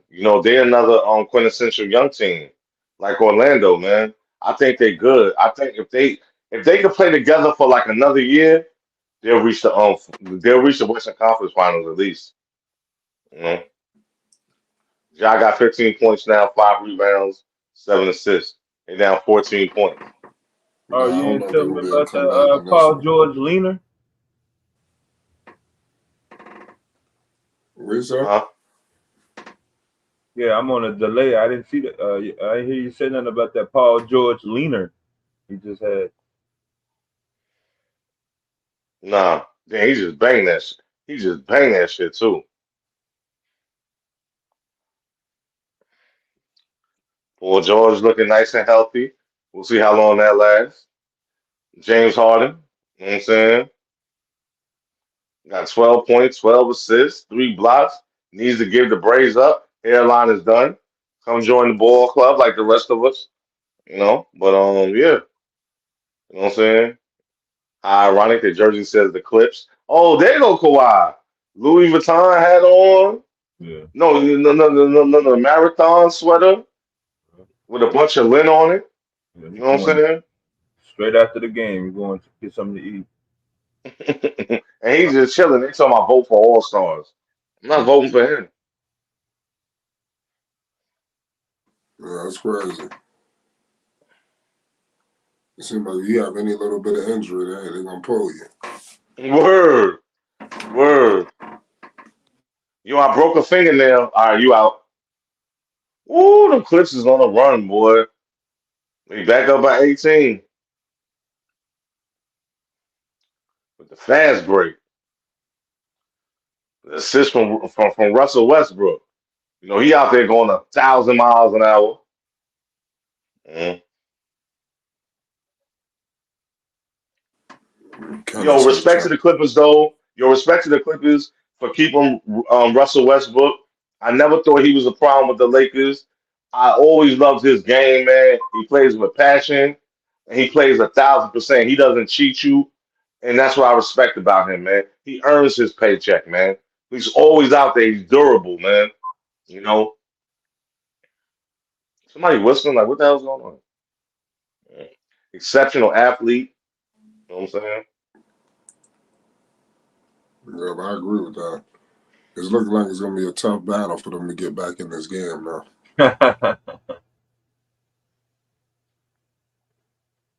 Yeah, now you playing some, you know what I'm saying? Yeah, now you playing some competition. You know what I'm saying? Now you playing some talent. And see, I like to see this early on in the season, especially when it's conference games. I like to see this, man, because it shows you how these teams match up. And then yeah, we could look later on and see, but it shows you early how these teams match up, man. Mhm. Let's do the mirror coffee. 10 points, 4 for 5 in the field goals in 19 minutes. 200th career game, all with the Clippers. Mhm. So I guess he getting that run because Kawhi ain't in there. You know what I'm saying?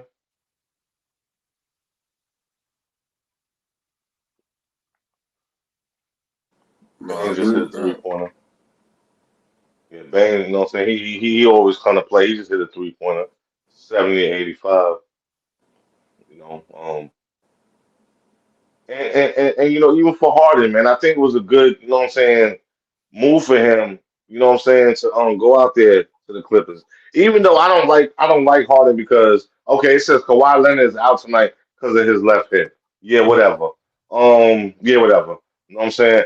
I didn't like how Harden bullied his way out of all of these teams, man, but you know, he seemed like he's a pretty decent fit with the Clippers, you know, and everybody's okay with him having the ball. And Paul George is sitting down with 4 fouls, y'all. 14 points. 3 minutes left in the third quarter.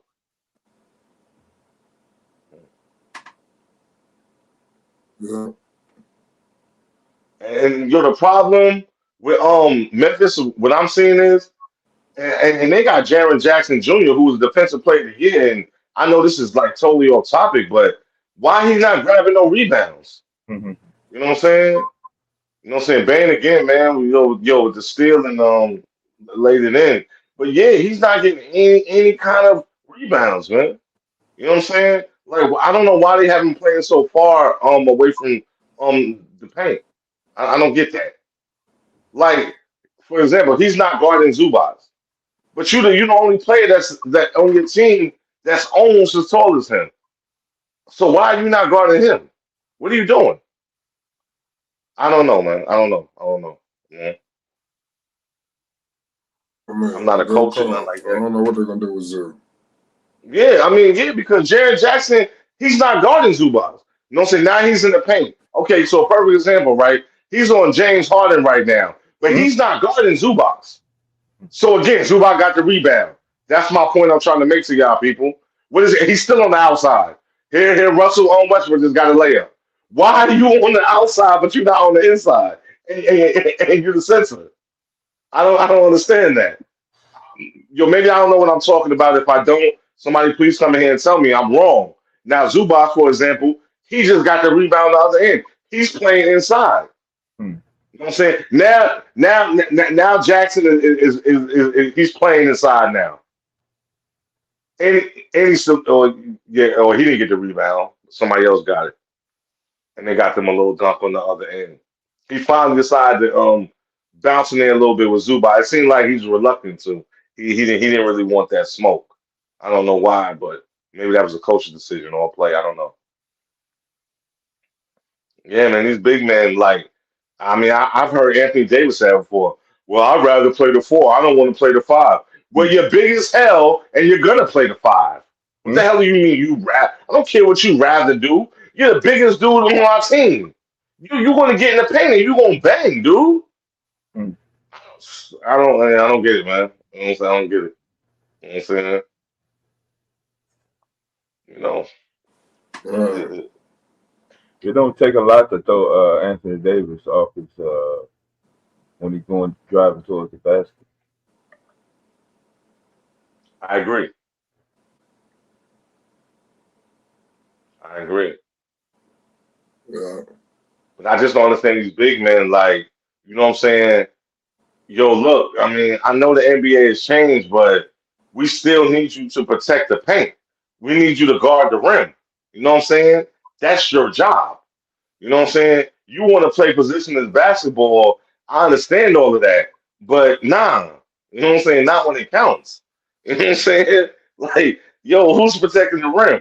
How you 7 feet 6'11", but so you expect my 6'4", my 6'5" guards to protect the rim?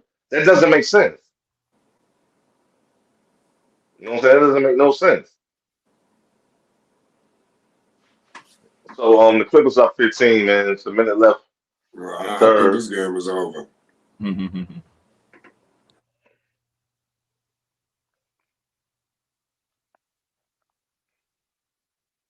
You never know. It's basketball, man. It's a lot of time left. Mhm. You know what I'm saying? I mean, Ja's not playing with no energy, but I did make a statement earlier, and I almost want to walk it back, but I can't do it yet because they're not even going to win the game. But if they do, I mean, other players have stepped up. Desmond Bain, he stepped up tremendously. You know what I'm saying? And he's been putting the rock in. So you know, you know what I'm saying. But we need more than that.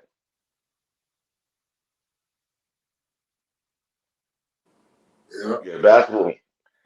Yeah, man. Basketball has really changed, man. It seems like everybody wants to have the ball, but it just doesn't work like that. It wasn't designed that way. And I know things change. I'm not no person that's stuck in one time. I know things change, but I'm just saying for a lot of these players, like they don't get that. Mhm.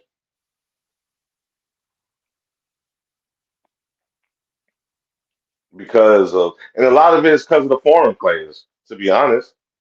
People like Porzingis, like we was just talking about, people like Jokic.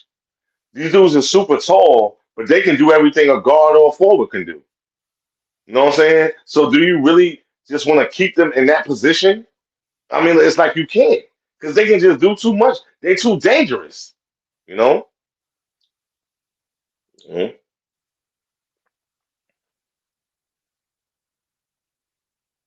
And the Clippers got the ball again. James Harden shooting a three from out of nowhere, and he missed it. I don't know what the hell he was thinking. You know what I'm saying? But it's the end of the quarter anyway. Um, Memphis down by 17. Ja got the ball. 20 seconds left. 13 on the shot clock.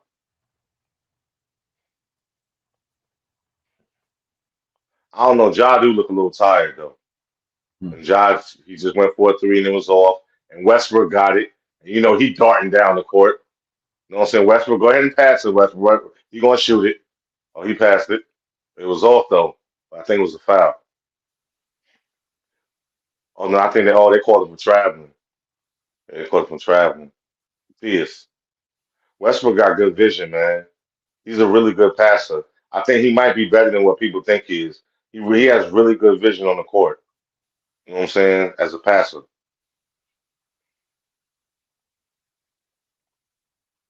And Memphis threw the ball away with 1.1 second left on the clock. I don't know. There's nothing gonna come from this, but Yeah, it looked like the gravy train for the Grizzlies with Jazz about to come to an end. And I said before they wasn't gonna go undefeated with John oh Morant. yeah, absolutely.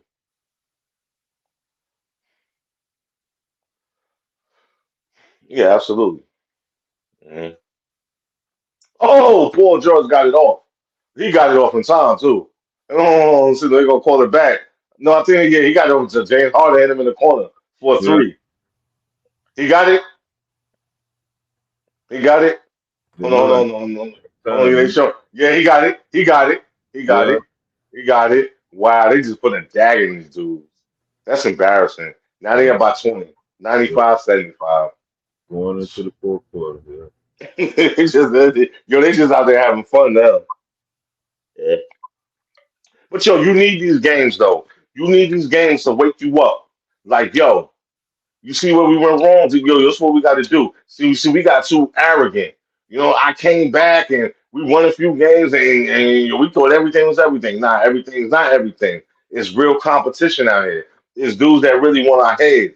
So, we got to step our game up. You know what I mean? Yeah, man. It's a good night for basketball. Good night for basketball. Tomorrow, football will be on. Gotta watch my football tomorrow. What football is on tomorrow? Tomorrow, College. tomorrow night, it's college and professional. Tomorrow night at 8 o'clock, Detroit Lions, Dallas Cowboys. You know what I'm That's saying? what, what's up with Detroit, man? Detroit rolling. It's They time to push the rolling. button on Detroit on the Yo, Lions. they rolling, B. They rolling. You know what I'm saying? Then at 4 o'clock tomorrow, you got Georgia against Florida State. You know what I'm saying? That's gonna be a good one. You know what I'm saying? Monday night, you got Michigan against Alabama. You know what I'm saying? So yeah, it's going down. Yeah, it's going down. Yeah, so Michigan is really feeling themselves right now. You know what I'm saying? Detroit Lions in the playoffs, won the division first time in 30 years. You know what I'm saying? So they rolling right now, man. Mhm. You know what I'm saying? Shit, if Michigan beats Alabama, they playing for a national championship. First time in almost 30 years.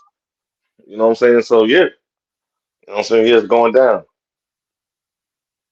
It's going down. Shout out Spike in the building. What up, Flight? Shout out to the panel. Shout out to the chat. What's Flight, good, what it bro? do, man? How you living?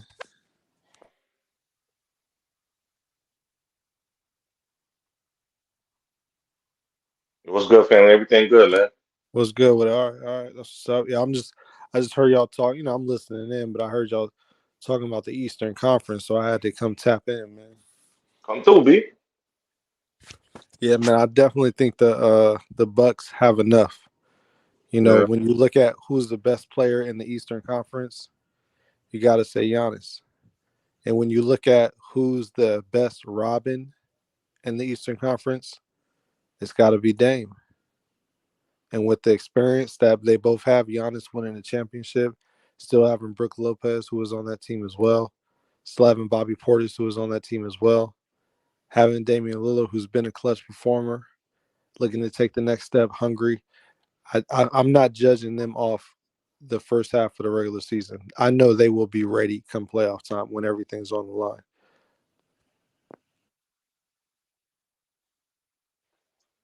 Yeah, well, respectfully, brother, you don't tell me who I gotta think is the best team, the best player, because no, that's just not. It's just not true. It's Boston. I'm sorry, but it is what it is.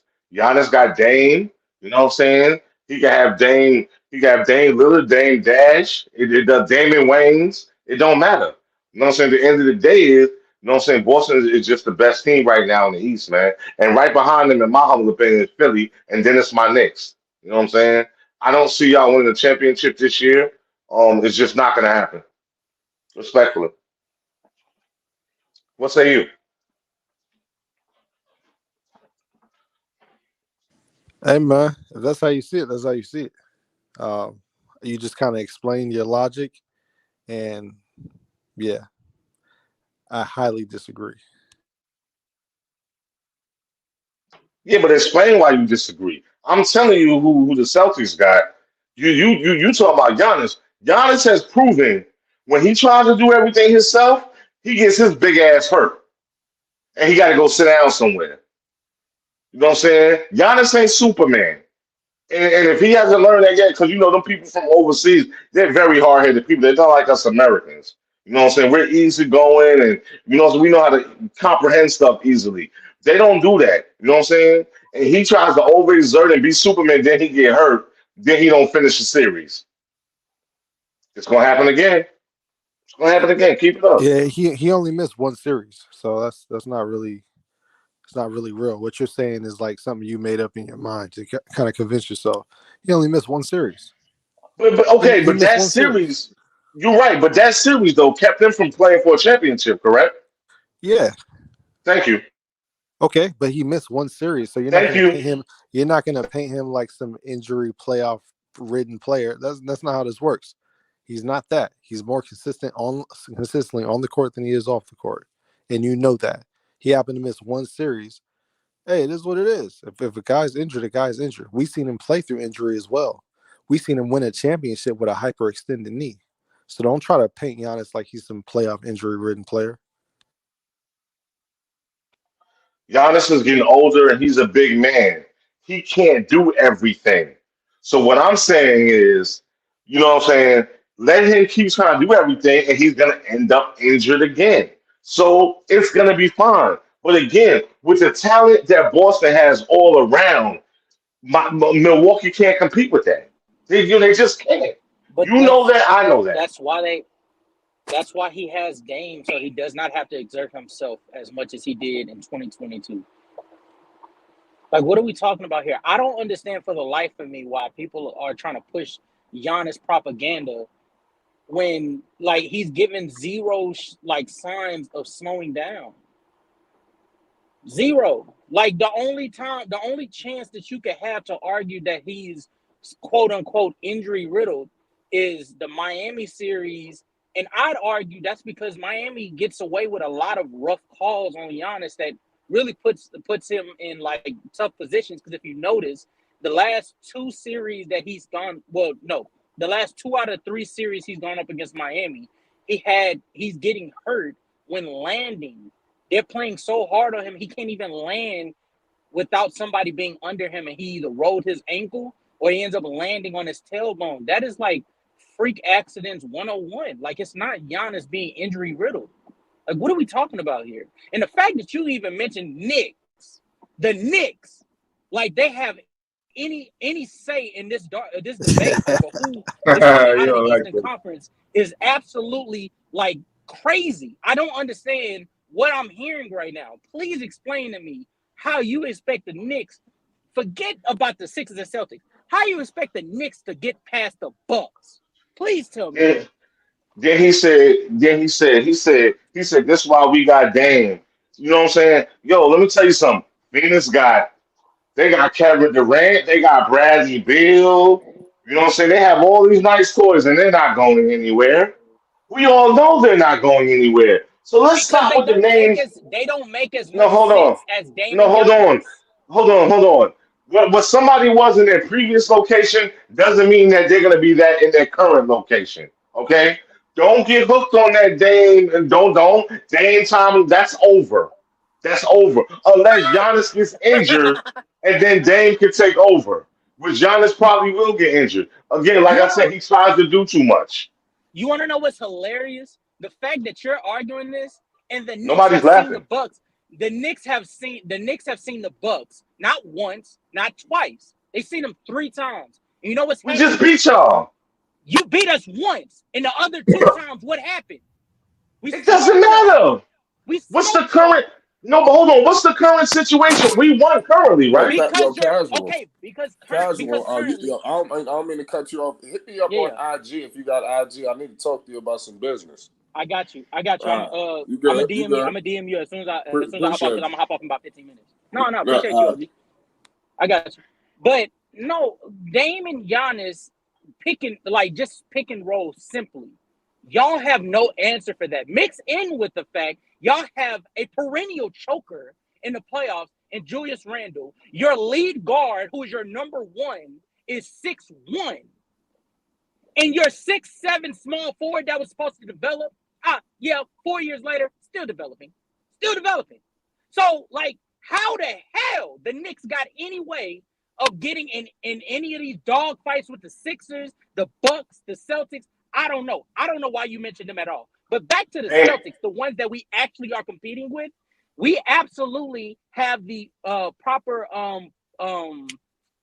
we have the proper players to be able to beat the Celtics because, one, Jaylen Brown and Jason Tatum, quiet as kept, they have a history of not showing up for a majority of the series against the this is what Bucks. you're hoping for. This is what you're hoping for. Go No, ahead. this is not what I'm hoping for. I'm banking on history, and I'm looking at what I'm seeing in a regular season when they went up against a team that's not even like as good of a defensive unit as the Bucks and the Warriors, and they still struggled.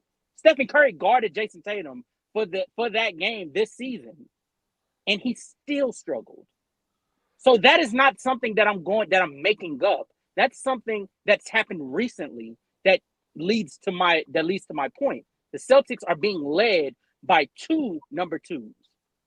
They are.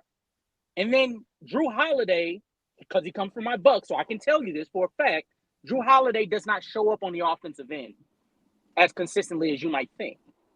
And then you mentioned OG, you mentioned Kristaps.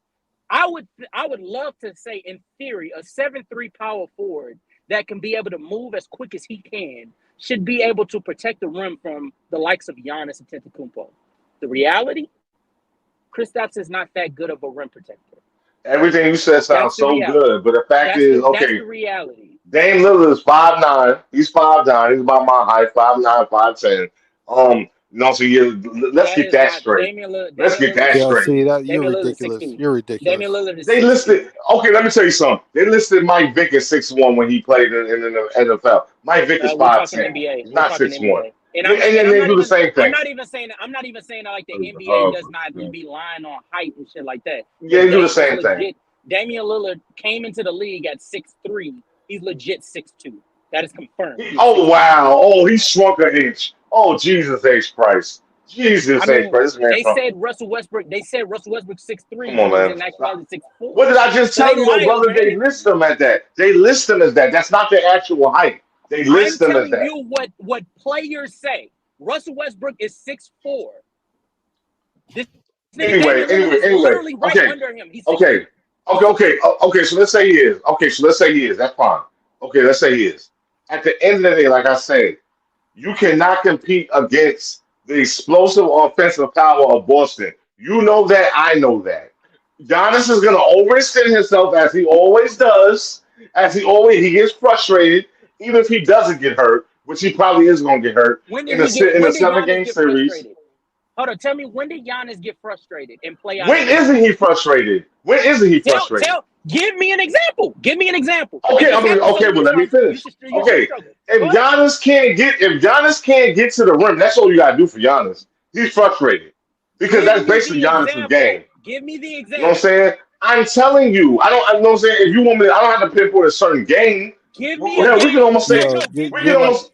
you're like AI programmed to hate Giannis. So these reasons All are these kids with the ridiculous. AI. These kids with So the These if he AI. reasons are Man. ridiculous. I agree with you. So if he's programmed, if he's AI programmed to hate Giannis, then your hater rate, your hater meter should give you like a statistic or some type of game where he got so angry because he was getting locked up and he just started like chunking up shit. Give me that game. Give me that game. Because I can give you games where Giannis played within himself, even when his team was down big, and he was able to make him have a major comeback in the playoffs because of his amazing ability at not just scoring, but being an amazing rebounder, being an amazing defender, being an amazing distributor. That's what he offers to the game. So you He's saying an him amazing. being out of the game makes Hold zero on. He's sense. an amazing. Hold on. He's an amazing defender. He's not. I'm sorry, guys. Have Yeah, I Giannis been is a stuck in a? two-time defensive player of the year. What are you talking about, bro? Have I? I don't care. No. He's only one Okay, time. so is Draymond Green. So is Draymond Green. That doesn't make you an amazing defender. And he's a generational defender. He's a And he's not in the league right now. And he's suspended right now. Oh my Bro. Defensive player of the year. Oh my Yo, Stop yo, it. Flight. This how we Stop it. doing, man? Green This how we for your doing? argument? Stop. That's a OG, terrible stop argument. bringing these people. Yeah, this how we giving it up. Yeah, this how we giving it up. This how we giving it up. Yeah, this how we giving it up. Yeah, this how we giving it up. Because you dudes be capping, man. That's not making you gay. He said Draymond's out of the league. And we be He ain't playing right now. He ain't playing right now. He like to smack dudes in the face. He like to grab groins. He like to kick people where you shouldn't kick people. Definitely where you shouldn't kick men. You know what's funny? That's losing your cool. When have you ever seen Giannis do that?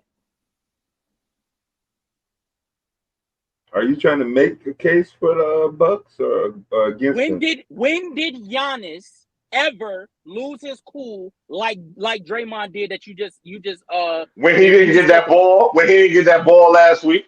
And he looked like somebody stole his brownie. When he didn't get that ball last week, and he like somebody stole his brownie. After he dropped 64. He was like, man, he said, man, give me the ball, man. Where's my ball? You should give me that ball. That's my ball. You know, Wait a minute. okay. You know, I'm learning this new thing where, you know, I'm gonna stop getting mad at stupidity because ignorance is bliss. So I'm gonna try to help you. The reason why the Milwaukee Bucks are the second best team in the Eastern Conference, yes, I say the second best because I think the Boston Celtics is the team to beat. And even with them having two number twos leading them, I think that when it comes to the Bucks, the head coach is the main question.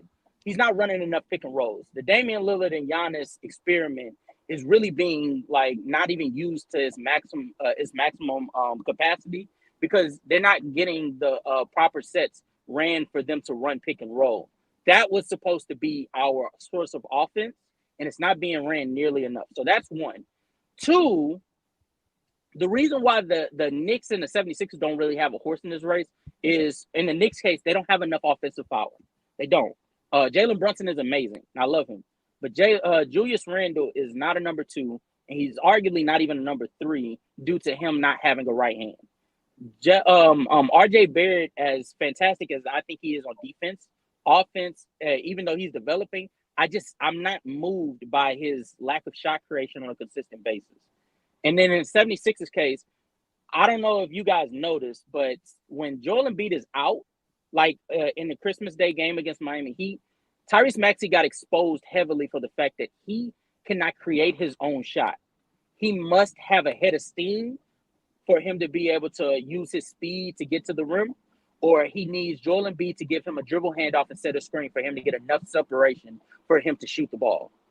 If he doesn't have that, it's not working.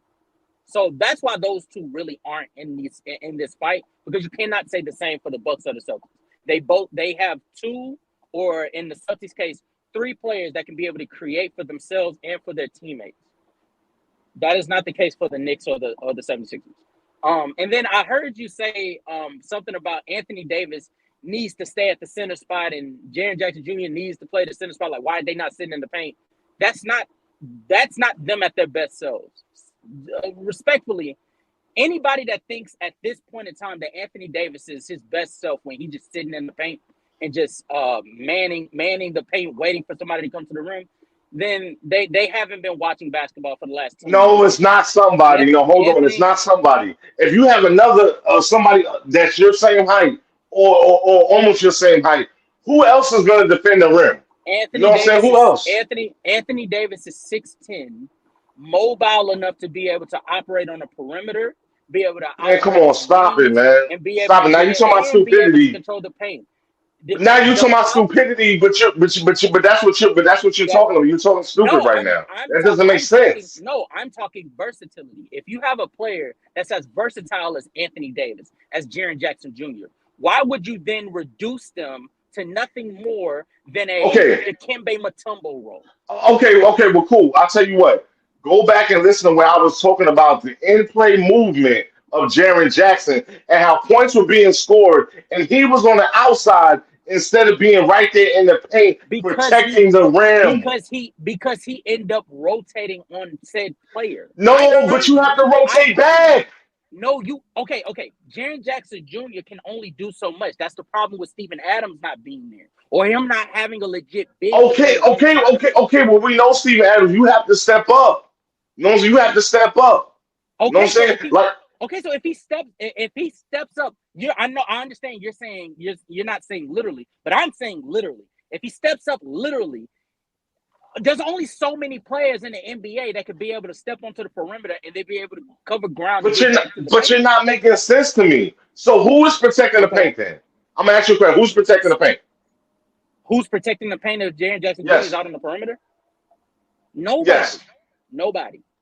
Okay, then. So what are we talking about here? You're not making sense. Somebody has to protect the paint, brother. Okay. I'm gonna explain it to you. I'm explaining it to you. Please do. Jackson. Okay, I'm gonna explain it to you. Jaren Jackson Jr. when he's covering the paint, right?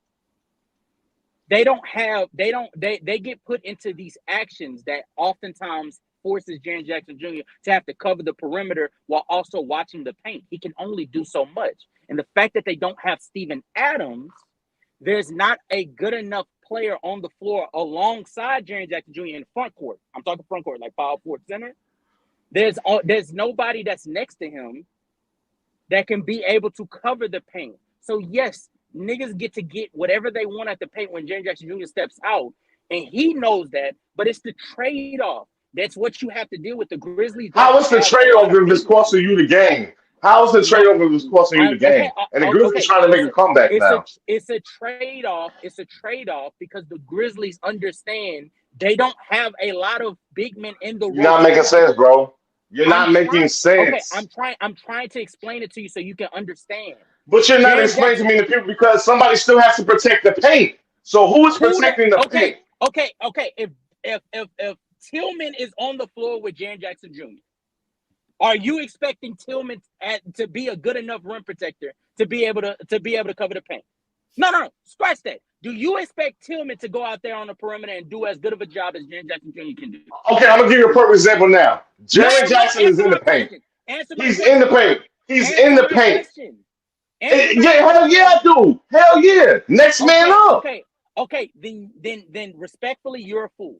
I don't know what to tell you. I don't know what to tell you. No, you don't know sports because that, and you don't know basketball because that somebody has to protect the paint. You're saying, well, if he's not good enough, it doesn't matter if you're good enough or not. Every man has some man to cover. That's how basketball is designed. It's not one man is just out there and another man is left open. Everybody has somebody to cover. If I get put into an You ever play organized ball? if I get put into an action, I'm not then going to say, "Hey, yo, you come over here and do this so I can get back to the paint." No, I have to do my due diligence of covering that play. I've been put into that action. I'm forced to be there. Okay, we're talking about that play. I'm talking about if you keep getting beat on that play, then something needs to change. What? You know what I'm saying? Okay. Give me the lineup of the Grizzlies that's on the floor. And Jaron Jackson's having a hell of a game. He's just showing it right now. And I think he just caught a foul. He's shaking his head. Yeah, he's been playing fine since Ja Morant came back. But give me the lineup that's on the floor. Yeah, I think they got the bench out there now, man. Yeah, they got the bench. They got the bench. They got Baines still out there. You know what I'm saying? You got Jackson still out there, but basically, yeah, two other dudes. Smart's out there. Basically, what I'm trying to get you to understand is there's only the power forward that's playing alongside Jaren Jackson Jr. Right? He's not good enough on the perimeter, and unfortunately, teams understand that the best way to beat the Grizzlies is to bring Jaren Jackson Jr. out, especially with Steven Adams not being there. Jaren Jackson Jr. is their only rim protector, like legit rim protector, because exactly. Okay. So follow me. So understanding that I want you to get out of the Grizzlies situation, put yourself in the opposing team's situation. We're facing the Grizzlies. The only shot blocker they have in their rotation is Jaren Jackson Jr. What are you then going to do? But what I'm saying is, you're wrong on that. Hold on. I just want you to follow. No, I'm following you, but hold on. I'm telling you, I'm gonna tell you why you're wrong on that. Because that's what the coaches went with early on. Then they realized, yo, we got to get you back in the paint. You know what I'm saying? Because Zubac is killing you on the rebounds. So now they got him back in the paint. He might go out for a little bit and drift out, but he comes back to the paint. That's what he does. For example, you know what I'm saying? You got Zubac on him right now. He at the top of the key. You know what I'm saying? And, you know, he coming back to the paint. Where's Zubac at? He's in the paint. Brick. Okay. You know what I'm saying? Somebody from the Clippers got the rebound. I'm sorry. You broke up. I didn't hear you. What'd you say? What an asshole. Anyway, I'm not going to say everything all again. All I'm going to say is this. Perfect example. Zubac, you know what I'm saying, was in the paint against Jaren, you know what I'm saying, against Jaren Jackson. You know what I'm saying? Somebody on the Clippers shot a ball.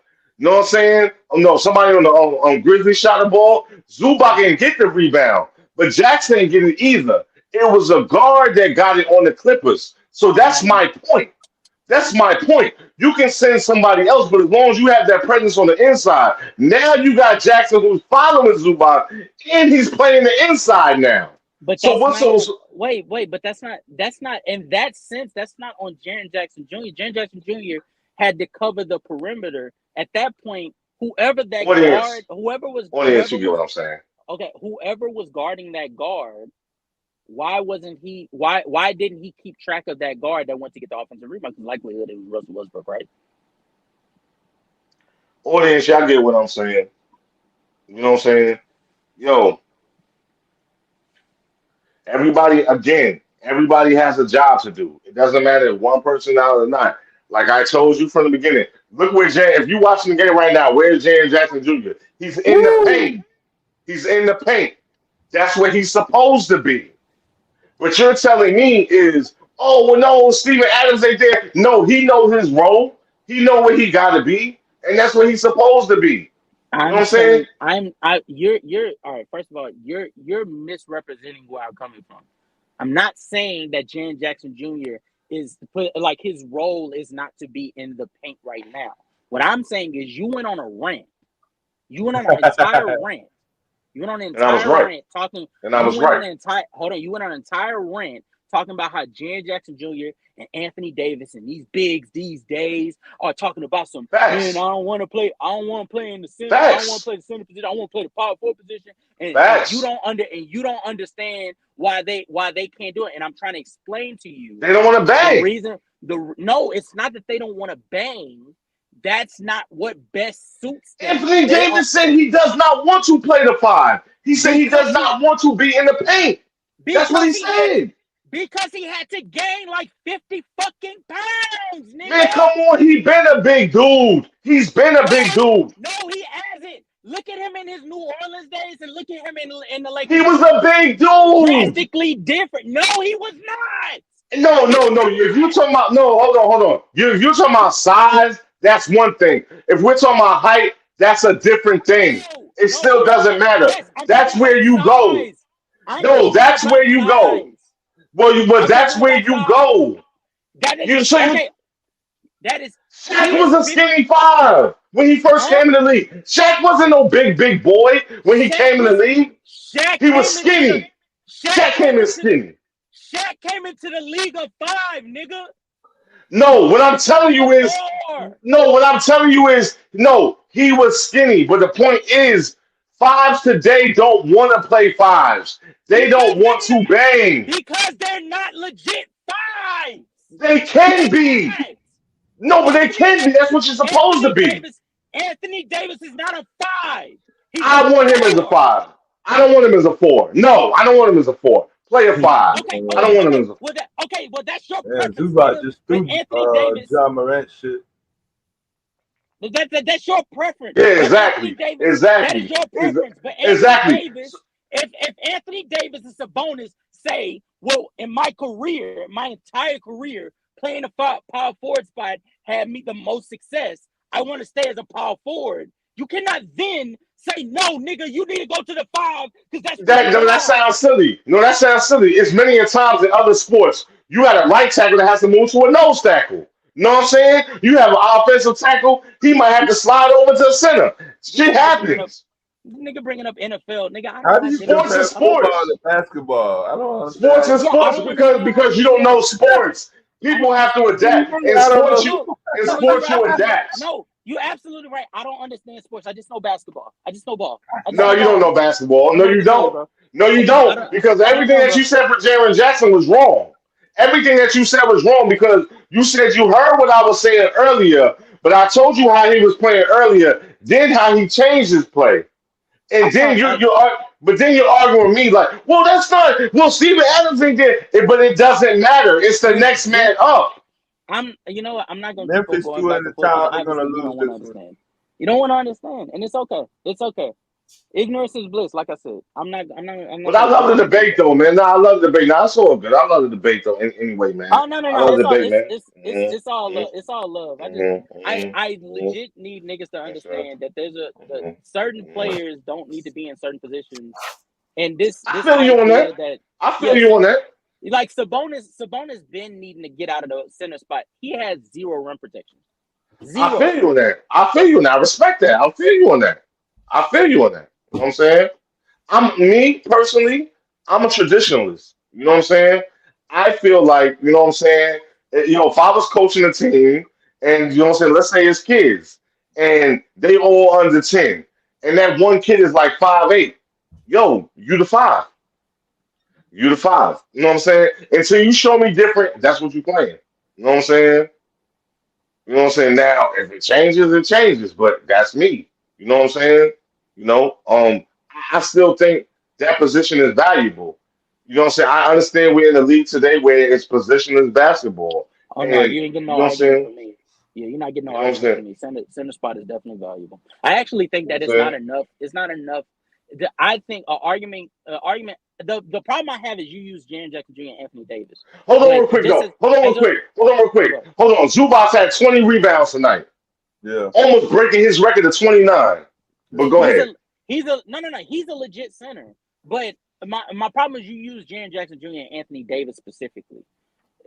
I don't think that they apply to your logic, but I definitely think players like DeAndre Ayton, Joel Embiid to a certain degree up until this season, they want to play more on the perimeter and operate more on the perimeter than they do on the paint. And I think that is the legit conversation that need to be had. I just have a problem with Jaren Jackson Jr. and Anthony Davis being the face of the argument. Okay. I respect it. For sure. You know what I'm saying? Should we debate, man?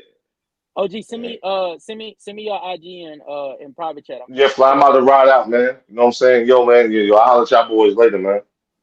All right, man. All right. Easy. Yeah, that game over though.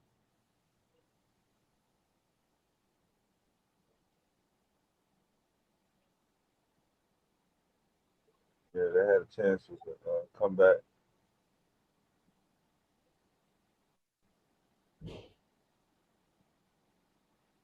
Hey, anybody? Oh wait, man, this nigga, I'm tripping. This nigga Flight might just have Flight Sports as his fucking Instagram.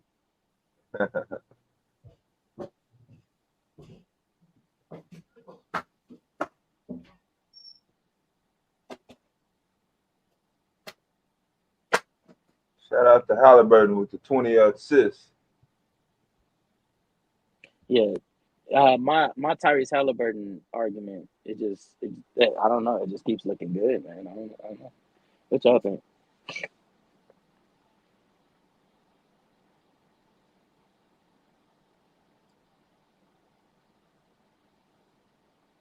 Purple, what you think about Tyrese? Oh, it's cool. He good. He all right. All right. Mm-hmm. He all right is crazy. I mean, I'm not saying he's terrible and he's bad. He's all right. You ain't gonna go out and buy no champagne for him? No. Oh. I gotta see. He's going. It looks like he might, instead of being in, well, even if he makes the play in, Yeah. which I think they will, you know that's good, you know. Mm. Hey, OG, I just DM'd you. I'm gonna holler at you later though.